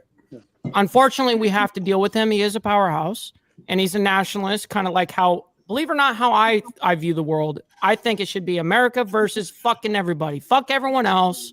We only focus on us. Stop sending money overseas and all this promises bullshit. I think that he is someone that says Russia or fuck everyone else. And you know what? I've got to respect that. And as long as you don't fuck with him, he's not going to fuck with you. Yeah. Every country should be the same. If you don't love your country more than you love any other country, then that's what I find about most Americans is how patriotic they are to their country versus other countries. How patriotic they are, right? Well, and if we have an alliance, there should be a reason behind it. You know, there shouldn't be a blind alliance just because for no reason. I mean, there is some good in like, hey, your country absolutely sucks. I guess we're gonna help you, but there's also a lot of exploitation that goes on with that. Yeah, but like I say, I kind of there's a reason why America gets to be the big brother for all of us smaller countries is because most of the industry are used to be till it all went away, and the big business and the big deals funnel through America. They get paid for it, is what I'm saying. On the back end, everything's coming from China now, Bob. Yeah, but still, all the money markets and all the big money is in America. You know what I mean? It's true. Wall Street's in America, right? Listen, we're number one in the world for a reason, and you know, there comes a lot of good and bad with that. Yep. You know, there comes a lot of arrogance and ignorance mixed in to be able to make that perfect combo to be number one. There was a story out a little while ago about does America have enough gold in reserves to match the currency that they have in Absolutely circulation? Not anywhere close. We're not even backed by gold anymore. Well, no. Of course we're not backed by gold. That's why we can endlessly. I thought you guys were backed. We lost the gold standard so long ago, dude. We lost. I'm not a crook. That guy. Nixon took you off the gold standard. Well, and it was. Isn't that a lot? It's a very. No, it's not a world standard. It was an American standard. And then he changed it to the oil standard. And then standards got changed, and hence why, you know, it's kind of a clusterfuck where essentially money has become a social construct at the end of the day. It's not absent the mind, you cannot show me its value. Okay? Absent the mind. So if I came in with Monopoly money and I said, here's a dollar bill for Monopoly, and if everyone believed it overnight, boom, everyone would believe that is $1 worth $1. It's just a social construct at this point. Yeah. If I'm not mistaken, I believe we're on the prison standard at this moment. Yeah, no kidding. Like, ramen noodles. Our dollars are backed by prisoners. Yeah, that and ramen noodles. The American greenback, though, has always been a global currency and will always be. If we stay number one, essentially, it will. Whoever's number one, it'll be their currency. The American dollar has always been the standard, right? And that's since basically free open trade has come about, yes, because of our standard, yes. You know, originally, you know, we were backed and we had, you know, different standards for our own money. Unfortunately, we've gone away from the gold standard, which is fine, whatever, dude. Like essentially our money nowadays is backed by actual work. It's backed by our workforce. That is literally it. You know, it's very sad when you boil it all the way down. It's actually backed by only the people that work for that money. Now, what was I going to ask you? See, Canada, Doug and Rob, you guys might know, is our central bank, is it controlled by the government? And how is it down in the States? I think you guys it's a standalone, the central bank, right? Okay, so we do not control whatsoever. We only have a seat there. We have a seat there that is, I believe, not even voted. I believe all of that is appointed. which is fine. We have a single seat there, but yeah, they may have a little influence, but we don't control shit. It's, No, it's actually a banking cartel. Yeah, essentially straight. You're right. What's ours? What's ours? Doug, do you know? Ours is Well, it's the Bank of Canada, right? It's the central bank for us. Yeah. So and what they do is, the authority that they have is to design, issue, and distribute banknotes, including digital currency as well. Are we going digital? We are moving towards a digital currency, Wow. and the reason why is because the government wants to fucking control everything. Absolutely. Look at what Bitcoin just came up to, 97,000 today. That's insane. 97,000 today. It actually all changed in 1912 when the Titanic sank. If you guys know about that. Oh shit! The government Here comes the tinfoil hat. What you're spending your money on, what you're making money on. They want to know everything, and they're gonna fucking tax you for everything. Yeah. Well, the thing with cash is if I give you a $50 bill, that $50 bill goes to whoever you give a $50 bill to, and whoever gets a $50 bill after that. If I spend $50 on my card, once it's gone, it's gone. It doesn't transfer the same way. Well, the next guy gets $49 out of that. My 49 goes to the next guy. He gets. I was going to say the same analogy. Yep.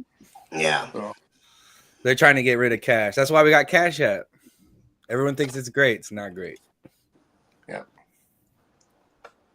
And see, and removing cash really fucks up all these things where you're having a charity and you want someone to drop some change or drop a small bill. Well, now there's nothing to drop. I seen the guys for the Christmas thing got a thing you can tap your card. Yeah, it's Square. Yeah. Yeah. Yeah. So the bank's getting fucking profits off of charity. Yeah. So hold on. Are you just figuring this out? Because man, this is 20 years ago for us. Yeah. Okay, so Bob, there's a fundraiser. Last year was the first time I ever saw tap. Go ahead. Sorry, bro. There's a fundraiser for the gentleman and the female who in the Remembrance Day incident, okay?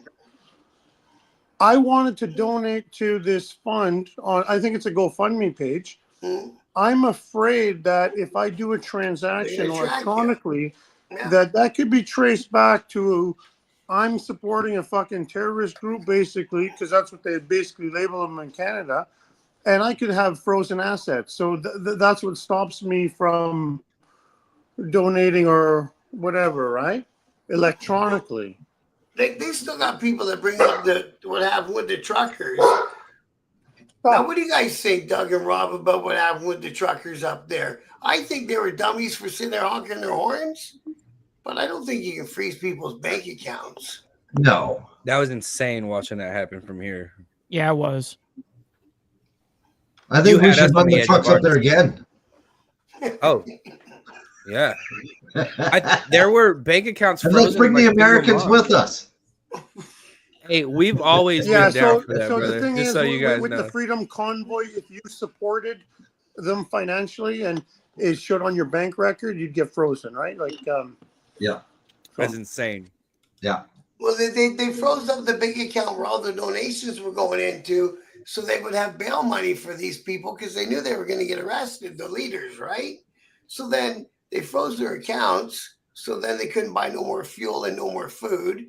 And then they finally arrested those 3 people. And of course, when it came time to hire a lawyer and have some bail money, there was no money. Yeah. Now give them truckers guns. I'm going to segue this one. I'm going to segue this one on you, Bob. So they're in their transports doing their convoy and everything else.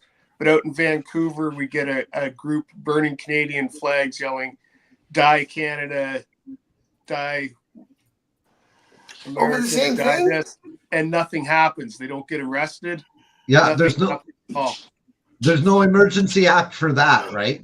Right. Yeah, there's no, we allow that to happen, but the truckers go in and they do their thing, which for the majority of it was peaceful. It was the first thing I let my kid go to. He sent me pictures with all the fuck Trudeau flags and everything. Well, I Yeah. seen a documentary on the weekend about the one that was out in BC or Alberta, sorry, and they really pumped that one up.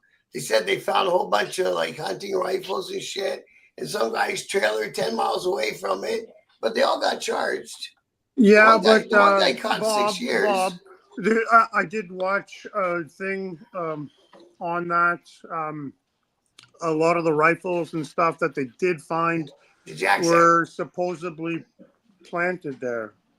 I heard that. There was like at least 6 undercover guys, I believe, in on that whole group, and there could be forms of entrapment. Well, the one guy pled out. He took his 6 years. He said his lawyer said that was the best deal he was going to get, and he took it. According to the documentary I watched. I didn't support any of that, but I'm just saying that's what I heard. See, the problem is they shut down the Windsor Bridge, and the American government told our government to get that bridge open and do whatever you got to do. I know I saw that on the news, so they did whatever they had to do. Isn't that true? Isn't that right, Doug? Yeah, I mean, will we ever really know? You know, as they say, there's one part truth, and then there's really what the truth is, right? But So it was on the news that the American government got a hold of our government and said, get that bridge open. It's grinding industry because of the car industry. you know, again, it's media, right? And unfortunately, we can't believe our media anymore, you know. And I think, you know, one thing that COVID taught a lot of us was, you know, question everything until you find the truth, you know. Yeah. And there's a lot more truth out there than what the media is telling us. And I don't know. I think we all have our podcasts, our relation of information that we get from the internet now, and our sources that we have. That I think essentially is closer to the truth than what we're hearing from any side of, because you could hear the same story from Fox News and from CN News, and they're going to give you two different spins on it. Two versions. And again, that was something that our government fucked up how we get our news, because it's all been bought up by one or two companies, the whole country. Exactly. Print, radio, we did that too. Television. We did that too. Down here, we did the exact same thing. Originally, why the media was even involved in the very first place. Why was it even a thing? It was to keep those people in power and in office accountable. That's essentially what it was for. Right. And here's the thing is, as soon as that they realized that they were an opposition towards politics, they just decided to buy them. Listen, we can buy them. So here's the problem. The true problem is the internet. Yeah. People come to these type of shows right here because they're seeking the truth. They're trying to find out the real deal. Forget what they're saying on the mainstream media. They lost a long time ago. Yeah. But now they can't control the worldwide net. It's over. For so long, because I see YouTube is sneakily bringing more and more rules, and then it's going to drive everyone to the next one, which is what, Discord, Rumble? Well, there's Rumble. You've got every type of situation. But here's the deal: is that you're going to see a lot of censorship lift as soon as Trump takes office. Just truth. It's just the way it is. You think so? Yeah. Right. No, a lot of what is. I mean, hence why. You could essentially speak about COVID and like different things that have been disproven and all these different things where YouTubers back then, if you spoke about COVID, you got banned. Oh, Even it if was it was over. correct information. It was true? over. It was Is over. true Over. that COVID did not originate from No, Taiwan or something like that? No, we had it in the originated from the 60s. United States. You want me to take this, Mike? Go ahead, straight. I'll give it to you. U.S. Department of Defense has a patent on COVID and the vaccine. Thank Patent you. is 1990, baby. 1990, we got the patent, but we were testing it back in the 60s. Oh yeah. Yeah. Yeah, COVID. Yeah. This is for real. Like for real. Put Fauci in prison. See, my theory on COVID has always been: stop looking at inside, look outside. China put COVID out there. to slow down our economies, and we've never bounced back since. That's actually China's actually pissed at us because you cannot have a patent on a naturally occurring thing, and we have a patent. Our Department of Defense has a And patent it's on a sell. It's a sell. And then we blamed it on them. Now this is a gray area, right? But you remember when Trump kept saying it's from China? It's from China. He wasn't talking about CHINA. He's talking about CHYNA, which is a biolab in Ukraine that got struck by Putin on the first week.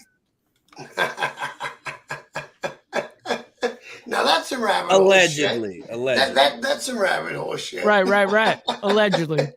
Yeah, trust me. During COVID, I lost 3 accounts. 3 accounts on. I know. I had a buddy of mine that had like 120,000 subscribers, and he spoke about it one time and dusted him. Yeah. Had to restart and everything. Yeah, he didn't get his shit back either.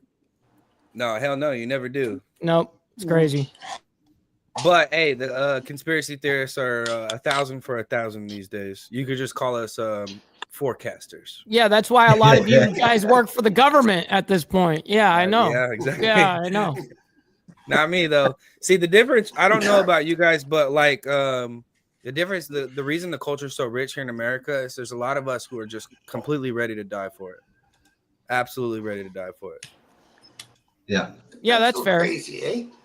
Bob, if I can just go back to you're talking about the media and you know what's truth and what's not truth. I mean, what we have right here in Canada. I mean, look at what we can and cannot post on Facebook now, right? We can get no news sources whatsoever in 2023. Pardon me. So if I go to a news story that I like and I want to put on my Facebook group, it won't let me. That's right. You know what I mean? If there's just a biker related story on a CTV news app, and I say share and I tell it share to Facebook, it won't. It won't. Yeah, It won't. They do that on purpose. They're control. Like, I look at that situation that was brought to my attention by Barbie in the chat, who's a moderator in my whole chat, right? And she lives there in Canada, and she showed me what it looks like. She showed me what it looks like when she goes to look up any type of like big mainstream media news sources or any of that. How she's blocked away from it. She can't follow it. She even on Instagram can't follow it. Like all sorts of really weird shit. Yeah. And I'm like, what? When did this happen? But see, like, what happened to freedom of speech? What happened to? No, Mike. This isn't about censorship. This is a different story where Zuckerberg said, "I will not." See, Canada passed a law that the media is dying in Canada, right? So well, yeah, you guys have no people. So he passed a law to make, if you're sharing it on your digital platform, you got to chuck some money over to these other guys that are dying over here. And Zuckerberg said, "Fuck you, I'm not paying." So well, why is the Canadian government forcing them to do anything? Well, because he passed that law because the print media is dying here. So that sounds like a you problem. Doesn't sound like a Mark Zuckerberg problem. Well, because he wanted Zuckerberg and Google and whoever, if you're sharing Canadian news on your platform, then now you owe us money for using our news. Seems like a scam to me. I think what Mike means is y'all gotta grab your country back. Yeah, see that's a whole like how much freedom of speech do you guys really have? Isn't that crazy? Yeah, no, it's crazy because they're limiting your speech. It sounds like you guys need guns. There's a missing part of the equation, Straight Jacket, and yes, that is part of it. But hey, listen, it is what it is. Right? I got a question for the Canadians. How long ago did the state start running your main media? About 15, 20 years ago. So 15, 20 years ago, they started state So 15, 20 years ago, they started state propaganda, and it's just now becoming a problem. Was it better 10 years ago? Well, it just changed in 2023 for them, and it's almost like a communistic view. You know what I mean? Okay. And it's almost like a communistic view. I view it kind of like what China does with their media. And to me, it's crazy to me when a country states that they have freedom of speech, but yet you have censorship to that level, like a paywall level type shit. Right. Hey, And Mike, how come I can't get Claire on screen? See, that's exactly what I just said, Steve. Commies always want to share, and that's exactly what I'm stating right there. Yep. Okay. Bob, it's because I'm driving down the road and I didn't want to turn my dome light on. Okay, bro. Okay. Oh, you're good. You're good, Blair. Okay. I know you're driving. What did I miss? Just a 5-second recap. Feel like I've missed something good. You did, but it's all right. Stop the cat. You spoke for me, right? Oh yeah. All right, That's cool. it. So Well, I know earlier while I was listening, y'all were talking about like the trucker protest and everything. So you guys don't have in your, I know you've got a constitution, but then you've also got kind of like a charter of rights. So in either your constitution or charter of rights, do you have a right to peacefully assemble and protest when the government is acting against the people's will? Well, not the last part, but we have the freedom to assemble. Okay. Well, what does that mean then if you can't do the last part? Then you can't do the first part. Oh, we lost Doug. It's peaceful assembly, and then they just twist it however they want. So Yeah. it's one of No. those things. So ultimately, it just sounds like they've just kind of got you guys by the balls. Yeah. And I don't mean to I don't want to sound like I'm jumping up here and like talking a bunch of noise, because that's not my intent. Me neither, and I mean that so that sincerely. way I can learn about Canada and how your guys' country works. But possibly like, so that way we don't get it down here to start with, but also just so I have knowledge of it, because I'm always looking for knowledge. Well, I'll answer. I'm kind of like back. older than a few people, but You're back. back in when I was a kid, we had like 3 or 4 channels, and they were all Canadian channels. In towns like Barrie, Kitchener, places like that. Then along came cable TV, greatest thing ever. We got ABC, NBC, and CBS. And there was different commercials if you were watching on TV and football and all that. Now our football games, the NFL, on Sunday we have completely different commercials than you guys have. Our Super Bowl has all Canadian content commercials. That's crazy. So everything is filtered that way through us. Yeah, we don't even get to see the Bud Light commercials or nothing. Wow. No Dorito commercials? On that note, no. I gotta cut out here. Thanks for having me. Working with you guys was great. Our Prime Minister was a guitar player and a part-time teacher. If you want to know about container houses in Peterborough, they do a fantastic job with the homeless and container houses, and it was a pleasure being with all you guys. Thanks very much. Man, have a good night, man. Nice chatting with you. Nice meeting you, man. You as well, brother. Yeah, for sure. Sorry, guys. I don't know if are you coming back, Doug? I don't know if I anyway, whatever. We'll keep on going. We'll truck on. Yeah, man. I know they're building a small tiny house project in Ottawa. I think it's about 500 units with a maximum occupancy of 5 years stay. I think. And they did some big ones. Or they did a little project in St. Thomas, I think. Salute, Mike. Salute. It's time for another. We're getting down like the other night. Let's get down to business. We're getting down to business tonight. Give me a minute. I'll be back, guys. Straight Jacket, what do you think about all of what we've heard so far? Or Blair, actually, because you just came on. Yeah, I wasn't sure you were still there. Yeah. No, I'm still here. I actually wanted to ask about the housing project that was just mentioned. So they're doing tiny homes for people to live in, but you said a maximum of a 5-year stay. I believe so.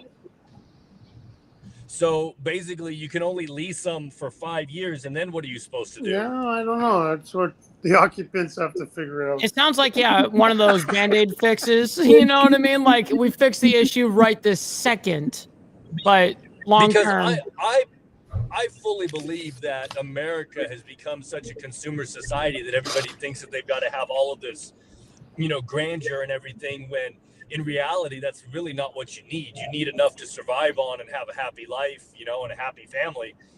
So I'm all for tiny homes. Like if I didn't have kids, my wife and I would live in a travel trailer, and I'd travel for work, and we just travel all over the U.S. I get that. A lot of people have the same feeling. I know that. Yeah.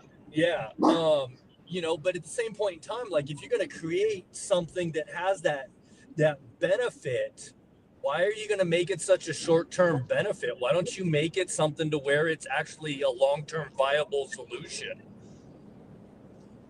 Yeah, well, hopefully it'll change, and maybe some of the residents will be like lifelong residents. Who knows? But right. Yeah, who knows? I mean, I hope so. That's above my pay grade. Right. Yeah, it's above all our pay grades. What were you going to ask, Mike? No, I was just wondering how you felt about what we've been hearing about their Canadian politics. Now, here's something that Bob will attest to when he gets back here, probably ASAP. But when, for instance, they have a party system that is like 5 layers deep. Like they have like 5 parties, up to 5 parties sometimes in their own elections, right?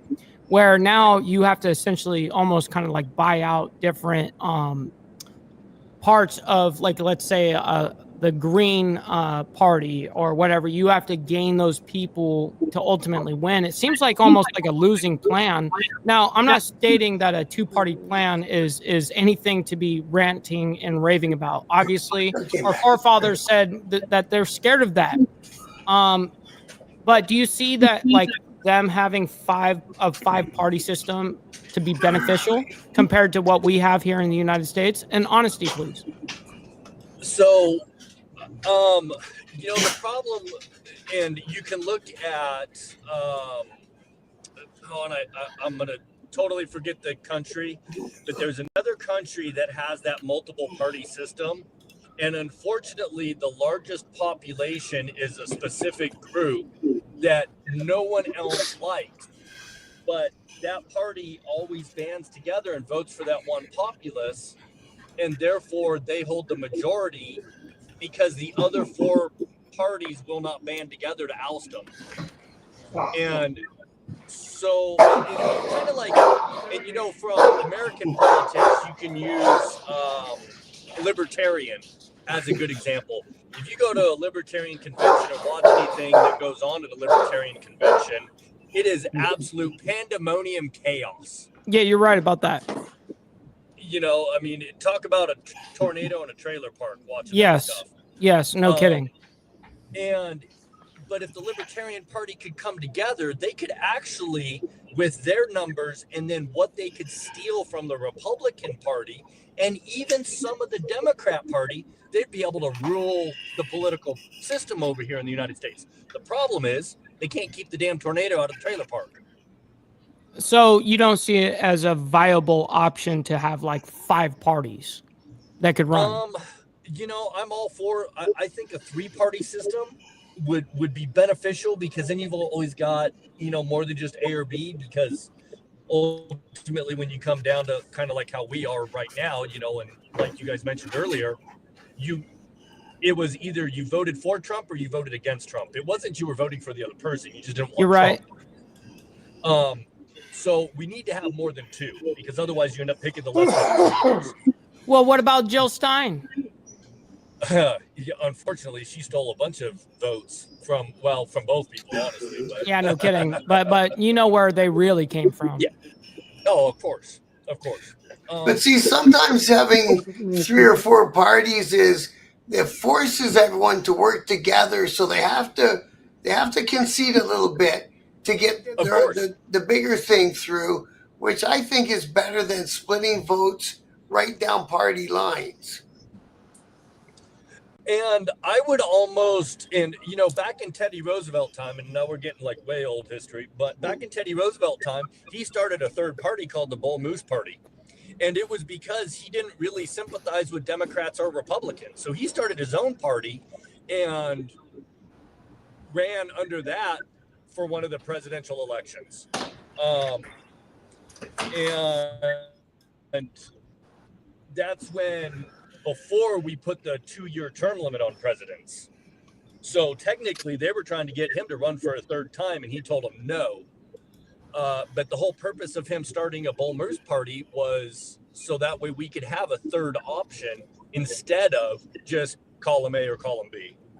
And then now the way they use the third party is they use it to suck votes off of one of the other parties so they can win. Yep, that's exactly the either the Republicans pander to him or the Democrats pander to him, and they steal the votes from the Libertarians.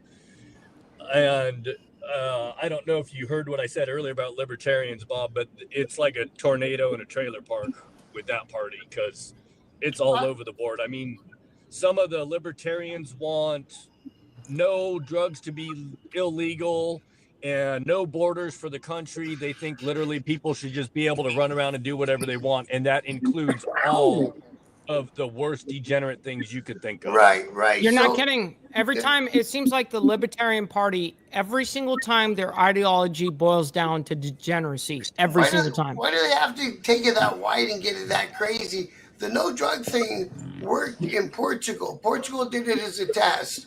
It can work in a smaller country. It'll be harder to run in a bigger country, I think. Well, and you know, don't get me wrong, like, you know, obviously, as you all know from the chat, my name and whatnot. So I don't care what other people choose to do with their lives. Facts. However, at the same point in time, I don't think that heroin should be legal. I agree with that. Portland is a great example of exactly what happens when you decriminalize heroin use. Well, see, the way they done it was that if you're the end user, they're going to give you a choice between treatment and jail, and you can choose treatment 3-4 times. That's how it should be. That's how it should be. Because you don't condone it. And they know you're going to relapse. So if you got to pick treatment 3 times, that's okay. Yep. You're still picking as long treatment. as you're going for the core fix rather than condoning, which is what we have done in America because we're so free thinkers on everything, right? So when it says legalize, it doesn't mean that it's okay and you can whatever. It means the end user's not going to always go to jail. The wholesaler will. Or the guy bringing it into essentially, the country will. yes. Essentially, they're always going for the top guys rather than going from the bottom up. Yeah. You know, you're right. Because like our whole city of Vancouver, it's fucking zombie city down there. I heard, and I've got a lot of friends in BC. I've got a lot of friends and you know all over the place in Vancouver, and I hear I hear the trauma that goes on down. And you guys have a very small population compared to us. 1/10, isn't it? No, you Mike, guys, it's not that small, Mike. It's well, how many people do you have? Isn't it, Doug? How many people up here, Mike? Here, hold on. I'm gonna look it up. How many do you think it is? Got to let Doug in the conversation too. Where are you at with all this, Doug? You're being polite like a Canadian. 40.1 million. Okay, listen. Just in LA County, there's 25 million. I was going to say there's more people in New York City than there is in Canada. Yeah. You know, like it's kind of crazy how, I mean, you add a couple of cities up, that's all of Canada completely in population, let alone the rest of our, 48 other states. Yeah. We have a humongous, I mean, we're talking 370 million people, man. That's a lot of people. And that's like a lot of 50 people. of them just showed up. That's why what's happening in Israel wouldn't work here because they're such a small like geographically, they're so small that they can do certain things that we cannot, such as their Iron Dome and stuff like that. We couldn't do that here because of just our mass alone. Well, you could. Well, you need like 7 of them. Perimeter, Mike? Yeah, you'd have to do it in sections. Absolutely. Yeah. You'd have to do 7, 8 of them. Yeah. You could. Because Israel's you guys have like a Star Wars system and all that shit too, though, right? Oh, hear this out, Joseph. No joke. Israel is the size of New Jersey. Yeah. In America, New Jersey is this big. Yeah. You know what I mean? Don't need to. Your threats are only going to come from, well, Well, Yes, they come from everywhere. geographically, actually, the They reason can why come from everywhere, Mike. Well, actually, we're protected by the oceans. Believe it or not, we're actually probably in the best sitting area in the world geographically. Yeah, yeah. Because we're protected by the Atlantic Ocean, of course, the Gulf, the Pacific. We're protected by these oceans that a lot of countries cannot reach with their technology. Yeah, well, you're gonna know someone's coming a long time before they get there. Right. Well, exactly. I mean, if you want to take a look at your population ratios, I mean, how big the states is compared to us, I just looked it up. We have 35,000 people, give or take, in Canada in the prison system. There's 1.8 million in the States. Yeah, just in the prison system. That's probably old news too, yeah. Just the prison system. Right. That's what I'm saying. Just the prison system. So that's literally like more than a third of the population of the city of Toronto would be in prison. Yeah. And that's probably it's a lot of people, man. It's just when you have demographics, this is where countries get it wrong, like Switzerland and all these different countries. They go, well, our ideology would work on you guys perfectly. No, it wouldn't. No. Because of sheer size of their land mass and then their population. It's a totally different.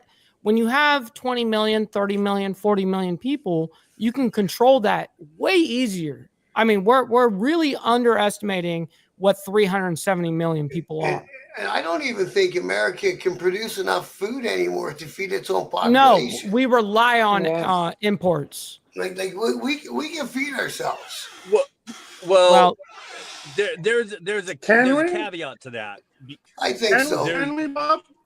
Oh yeah, I think so. Well, here in America, there's a caveat to that because unfortunately, America has been subsidized to produce things like soybeans. Yeah. You know, there's a very small population of people that eat soybeans. So we gave up. We grow them like crazy up here. The oil is what they want. Oh. Well, no, they want the oil, guys. Cooking oil. Go ahead, Claire. Cooking oil. Yeah, it's cooking oil. Yeah, and that's that's another problem too. You know, they're using a lot of the food for cooking oil. They're using like corn. We have a fuel down here called E85. It's ethanol fuel made from corn. 100%. Exactly. We build power with that. They sell those beans as commodities. Yes, you can build up power here. with that. But they're using they're subsidizing food for other usage instead of being pro and this isn't a shade at anybody or anything, but I believe every country, like Canada, should take care of Canada first. America should take care of America first. And because that was one of the big things that when the Ukraine war started, they got all worried because so much wheat production is done over in Ukraine, and they were worried about food getting shipped into the United States. See, Canada is so vast. We're so vast, and we got so many natural resources. We could feed ourselves and house ourselves, and then that could be the start of the economy and grow the economy out from there, right? To the services and the gases that you need. We could do all that and contain it in this country. Bob, I'm going to have to disagree. There's so many villages and stuff that don't even have clean running water.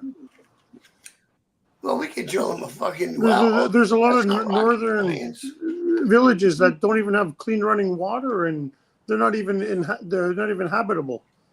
No, but I'm saying for resources to feed and house our citizens, we have enough resources to do that.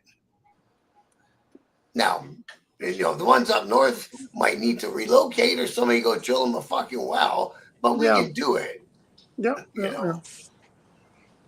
Well, I mean, not to speak out of term on that, but I mean, at the same time, I mean, a lot of that is mismanaged money as to why they don't have clean water as well. Yeah.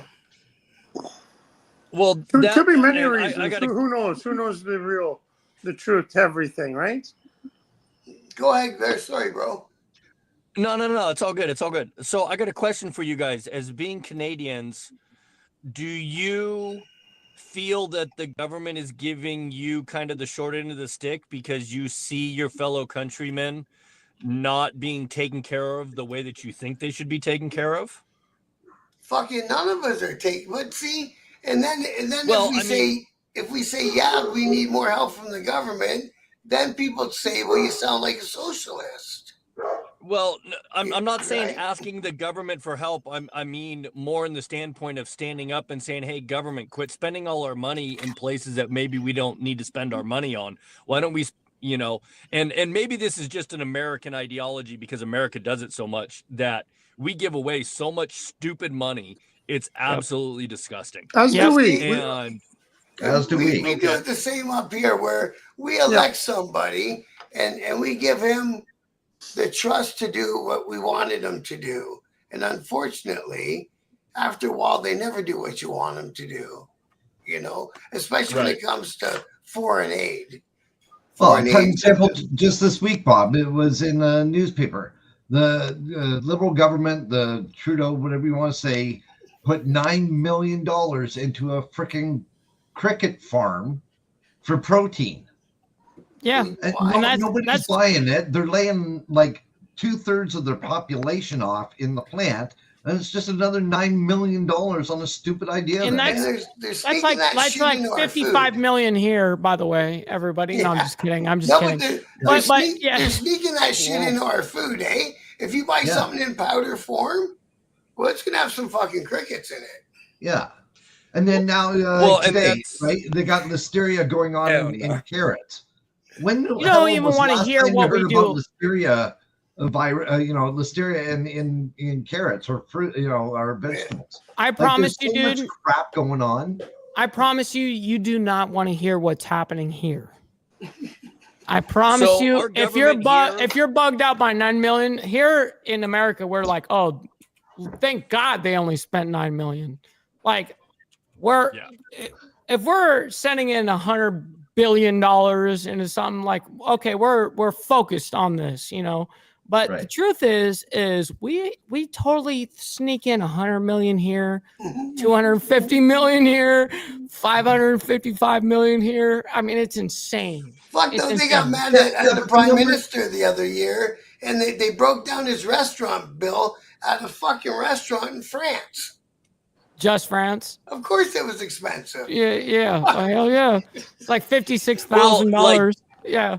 Here the government's all about you'll eat the bugs, you'll live in the pod, and you'll be happy. You know, that's exactly how the government feels about its taxpayers and citizens. And, you know, to touch on like the throwing the money away, I mean, I'm sure Straight could probably be a lot more accurate with the dollar figure than me, but the amount of money that the United States sends in C-130 planes over to Afghanistan, that's fucking crazy. 81 million a week. The families of insurgents that we killed, they're paying them fucking reparations. And I heard that they goddamn land with a pallet full of bills, man. Yep. Isn't that crazy? Yeah. Man. And see, and you guys got the same problems we got, man. And nobody knows the solution. Well, actually, we do know the solution. It's expensive. The homeless, right? The homeless, the opioid crisis making them homeless. All that's tied into one. Okay, well, how much do we spend in Americans, as Americans? I honestly don't know the answer to this. How much do we spend on illegal immigrants per year? And then, okay, let's get rid of that equation. Now, we only have to focus on the homeless here in the United States. How much is that going to cost? I don't know the dollar amount, Mike, but I have an experience with this. One of my friends, he's a Mexican American, grew up in America, and he has a friend. Well, not a friend. I guess the dude's not a friend. I think he's from Honduras or something, and he said that he's getting paid $4,500 a month as a refugee here on a spending card. Every month they reload it. How much money? I don't know. We've gotten 30 million illegals come over across the border in the last 4 years since the border's been open. So everybody's getting that. Yeah, it's like 28 million. He's a refugee. He's not an illegal. They're two different groups of people. Well, no, they're not. No, if they're you not. come to America seeking asylum and you're from Honduras, you're supposed to seek asylum in the country that borders you, not cross 4 borders. Correct. And Straight Jacket, you're 100% right on that. And I want to hear exactly what Blair is about to state, and I know what he's about to state.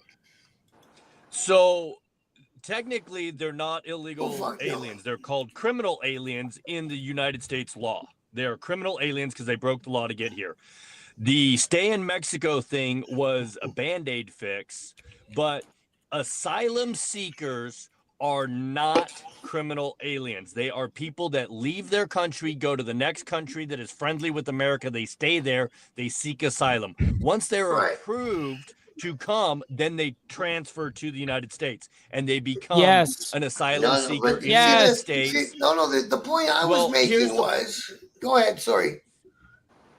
The problem with it is the liberal Democrat mindset is we're going to call them all asylum seekers and we're going to whitewash the term. We're going to whitewash the people and we're going to just lump them all into the same so we can pass them off.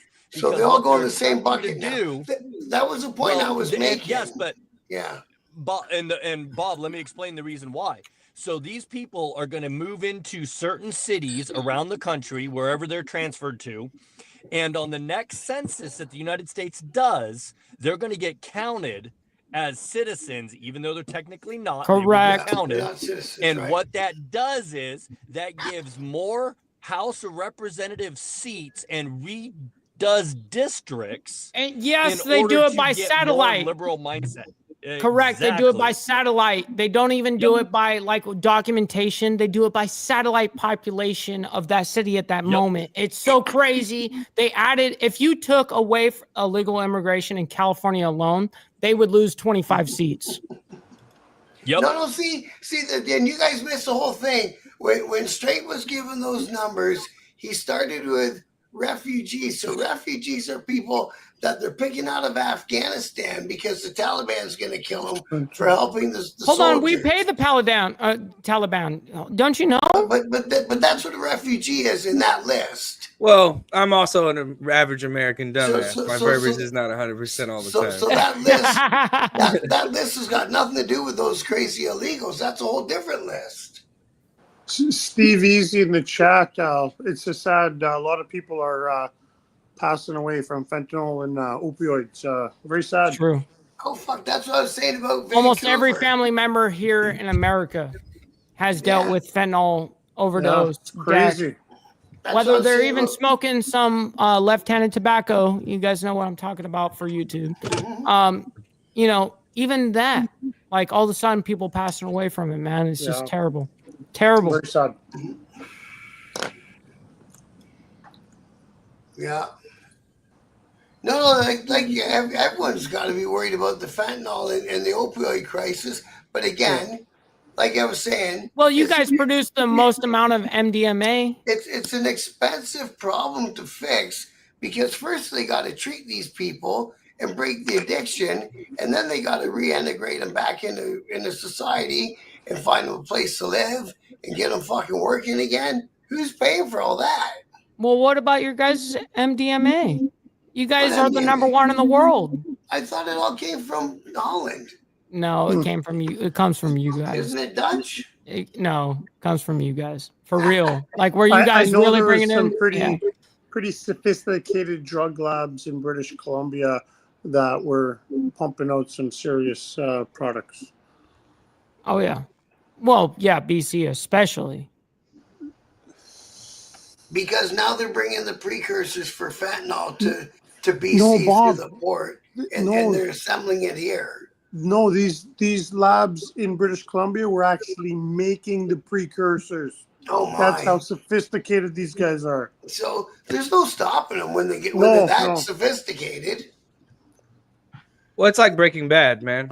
That's what they compare it to. It's turned into a documentary at this point. Because we've never had this pure meth come across the border either. Never. You know, you go to Mexico and you can buy all of that stuff. And that shit's making it all the way up here into Canada.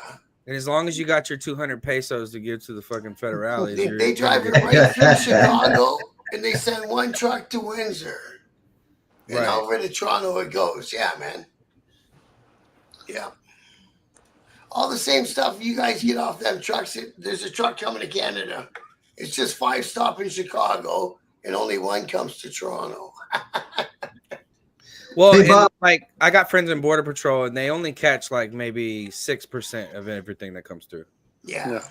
And most of the people that have been coming through the border have not been families. Most of them are not even South Americans or They're men. They're Middle Americans. They're fighting age males from other countries. They're coming from Turkey. They're coming from Afghanistan. They're coming you mean from on the Iran. southern border again? Yeah. And they're coming southern from border. China, but they're coming from China with nothing. They're coming in shorts and a t-shirt with the spending card. These people are coming with money. Yep. Well, So we don't necessarily buy it. No, they're just exploiting the system right now, and hence why we need reform. Right. We need that. Let's think about the steps. So they shut down the world's economy with the COVID thing, and now they're making half of the fighting age people addicted and whatever. And now they're sending all these people in through a porous border. They pretty much achieved their mission. Well, okay, so I have a friend who's a police officer. We used to be a friend down in Tucson, and he said that a 30 milligram fentanyl pill, which is pressed at home, so it's not necessarily 30 milligrams, but a 30 milligram fentanyl pill, the Perk 30s everyone's talking about. Yeah, the Perk 30 is worth about 5 cents a pill. And he said that it's so like I've watched these interviews. I don't know if you guys have seen interviews with like people go around and they interview like dope fiends. It's kind of weird. Yeah. But they're like watching that Mariana chick. Yeah, and they say stuff like, well, why can't you just get off fentanyl? And they're like, well, it's kind of everywhere. He's like, what do you mean? Like, just stop buying it. He's like, you don't have to buy it. You can just look around at the fucking bus stop and find it on the Yep, ground. 100%. You know what I mean? He's like, he told me that he hasn't even dealt with meth in the last few months because all it is fentanyl. Yeah. That's all it is. And it's, I think all this is by cheap. design. It's cheap, and it's the highest high you can get for the money. And hence yeah. people are going to go for that. America is the #1 consumer of all of drugs. If they wanted to stop the problem, they'd stop it at home. Well, right? okay, now here's a different, that's a whole different argument, and I've got to agree with that. I've got to actually agree with that. It does need to stop at that. And ever since, I'm going to give you guys a hot take. Ever since the sexual revolution, unfortunately, our society in that way has gone downhill. Ever since then, it boils down to the sexual revolution every time. Yeah, absolutely. And we have the highest. We are the #1 consumer of child sex trafficking. Yes, we are. Yep. And that's a horrible I think thing. Americans are the #1 consumer of everything. Of everything. Yeah. We're the #1 in every aspect. Everything. At this point, aside from exports. Well, if you think about it on the grand scale, we're the #1 consumer of all things bad. And all of degeneracy. There's a reason. All degenerate motherfuckers. Babylon. We are the new fucking Sodom and Gomorrah. I told you it takes ignorance and arrogance to be #1 in the world. You know why though? We have mean? food everywhere. I think what's his name? Bobby Lee was saying it's hard to get laid here, and Andrew Schultz was like, yeah, but the trade-off is there's food everywhere. It might be harder to get laid, but there's food everywhere. You don't have to starve to death in the country you come from. Listen, what Brother Steve says here, he goes, hey, we get to party and get some poo-tang. That here in America, we're having a good time. Where's the beer? I don't know about Canada, so I'm not going to say we're the only place, but this is the predominant place where you can come. You can be an absolute scumbag from somewhere on the other side of the world. You can come here with $0 and you can actually make yourself into a millionaire if you use the 24 hours a day that you use better. And let's face it, most Americans only want to give up 8 hours of the day. The rest of it goes back to their that's what they call the American dream, right? Right. If you come here and you have a hustle, you can make it. Anyone has a chance that they could make it. That's the American or dream. You can snort fentanyl and die. Oh, that's no kidding. Addiction is it's very sad. Yeah. Hey Bob, what's your take on the helmet law? You know what? I always wear a helmet. I don't see. I guess if a guy doesn't want to, there's no sense making them do it. But they made you this. don't get the urge, Bob, on those hot days where No. you want to take it off and no. But you know what? They made us all wear seatbelts when I first started driving. That wasn't mandatory. No, I know. We all did it.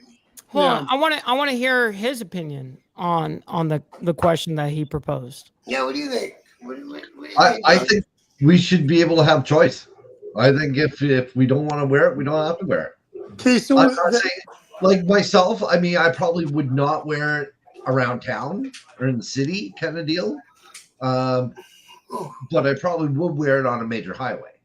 If you're, I wear a half lid. I don't wear a full helmet. I wear a half lid. So I understand.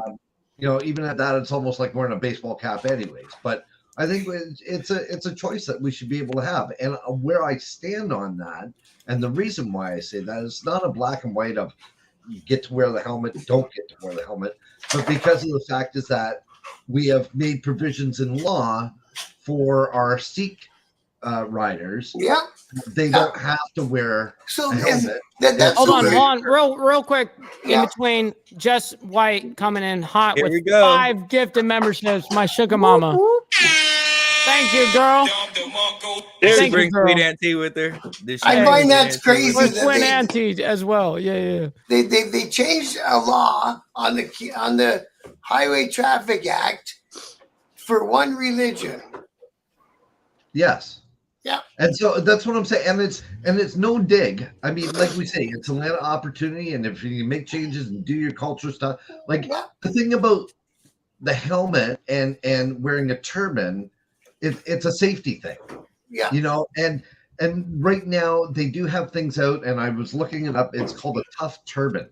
So apparently on impact when they fall off, I guess the foam expands and it helps to protect their heads. So obviously that's an issue that's there, but it's not mandatory that they all have to wear them. Right. So that number one is if you're going to wear a helmet, then they should also have to wear the turban. You know, in some sort. You take it's no different as well when you take a look at construction sites. Right now, apparently there are certain ways and bylaws, whatever that are there, that they don't have to wear it. But overall, apparently they can wear something else underneath it, basically. But they're forced; they have to wear the helmet for safety reasons. Right. Why is that any different than riding down the? You know, one is by chance at work, and the other one is you're putting your life into your own hands going down the highway on a motorcycle. Exactly. So you think that they would make if it's the medical to cost, do it on a motorcycle than you would at a job site. I think it's the medical aspect of it where you're right. If you're driving a motorcycle and the law is to wear a helmet, and say you become a vegetable, it's a big fucking price tag medically to take care of you for the rest of your life. You should have to. I mean, I'm going to say this. You should have the right. Absolutely, dad. I'm not disagreeing with you there. Yeah, my I own drive dad motorcycle. did that. I do wear a beanie myself. I wish I could go without too. I look at it as both ways. Where if you do get fucked up, who's going to cover that cost, right? Right. Well, I think it should be on you. You know, if you don't got it, you don't got it. Now, I'm sure that nobody here can actually attest to the level that I'm about to attest to. Okay, Bob, do me a favor. Put on the full screen. Like, click my name where I glow up the entire page. No, not that page. Not that one. I'll show that one in a second. But I want you to show me. Oh, did I just remove you? Yeah, you did. You just click my screen and you hit the full screen option. Boom. If you can't figure it out, don't worry about it. You did it to yourself. Yeah. Okay, so how do I get it yourself? He's a narcissist, everybody. All right. So this is the helmet that I went down on and lost my left leg on, where I shift on to this day. Show us that beautiful nub. Yeah. You know, hey, so anyways, I lost my leg from a drunk driver making a legal left turn at 80 miles per hour. T-boned me, not where they ran in front of me and then I hit them and then I flipped over them. No, that's usually what happens on left turns. Unfortunately, they literally T-boned where their bumper was, where at my 90-degree leg was, cut it off. And the very first thing that hit was my head on the curb. You just got Jess so excited, by the way. Yeah. By the way, I kind of did an only legs. If you weren't wearing that helmet, Mike, you would have been done right no, there. I'd be dead. Absolutely. 100%. 100%. Yeah. I'd be dead. 100%. So the first thing, and this is a $1,300 racing helmet. Is there a helmet law where you were riding? Yes, there was. Okay. There's a helmet law, but you can wear a half dome theoretically. It has to be, so in Canada, it has to be DOT approved. No, and I get that. And I get that too. Now, do me a favor. Now, Bob, bring up the page. Bring me back out again where you can see the whole Instagram page again. So this is right before my incident where I had two legs. This is the moment. That was the moment where I didn't pass out.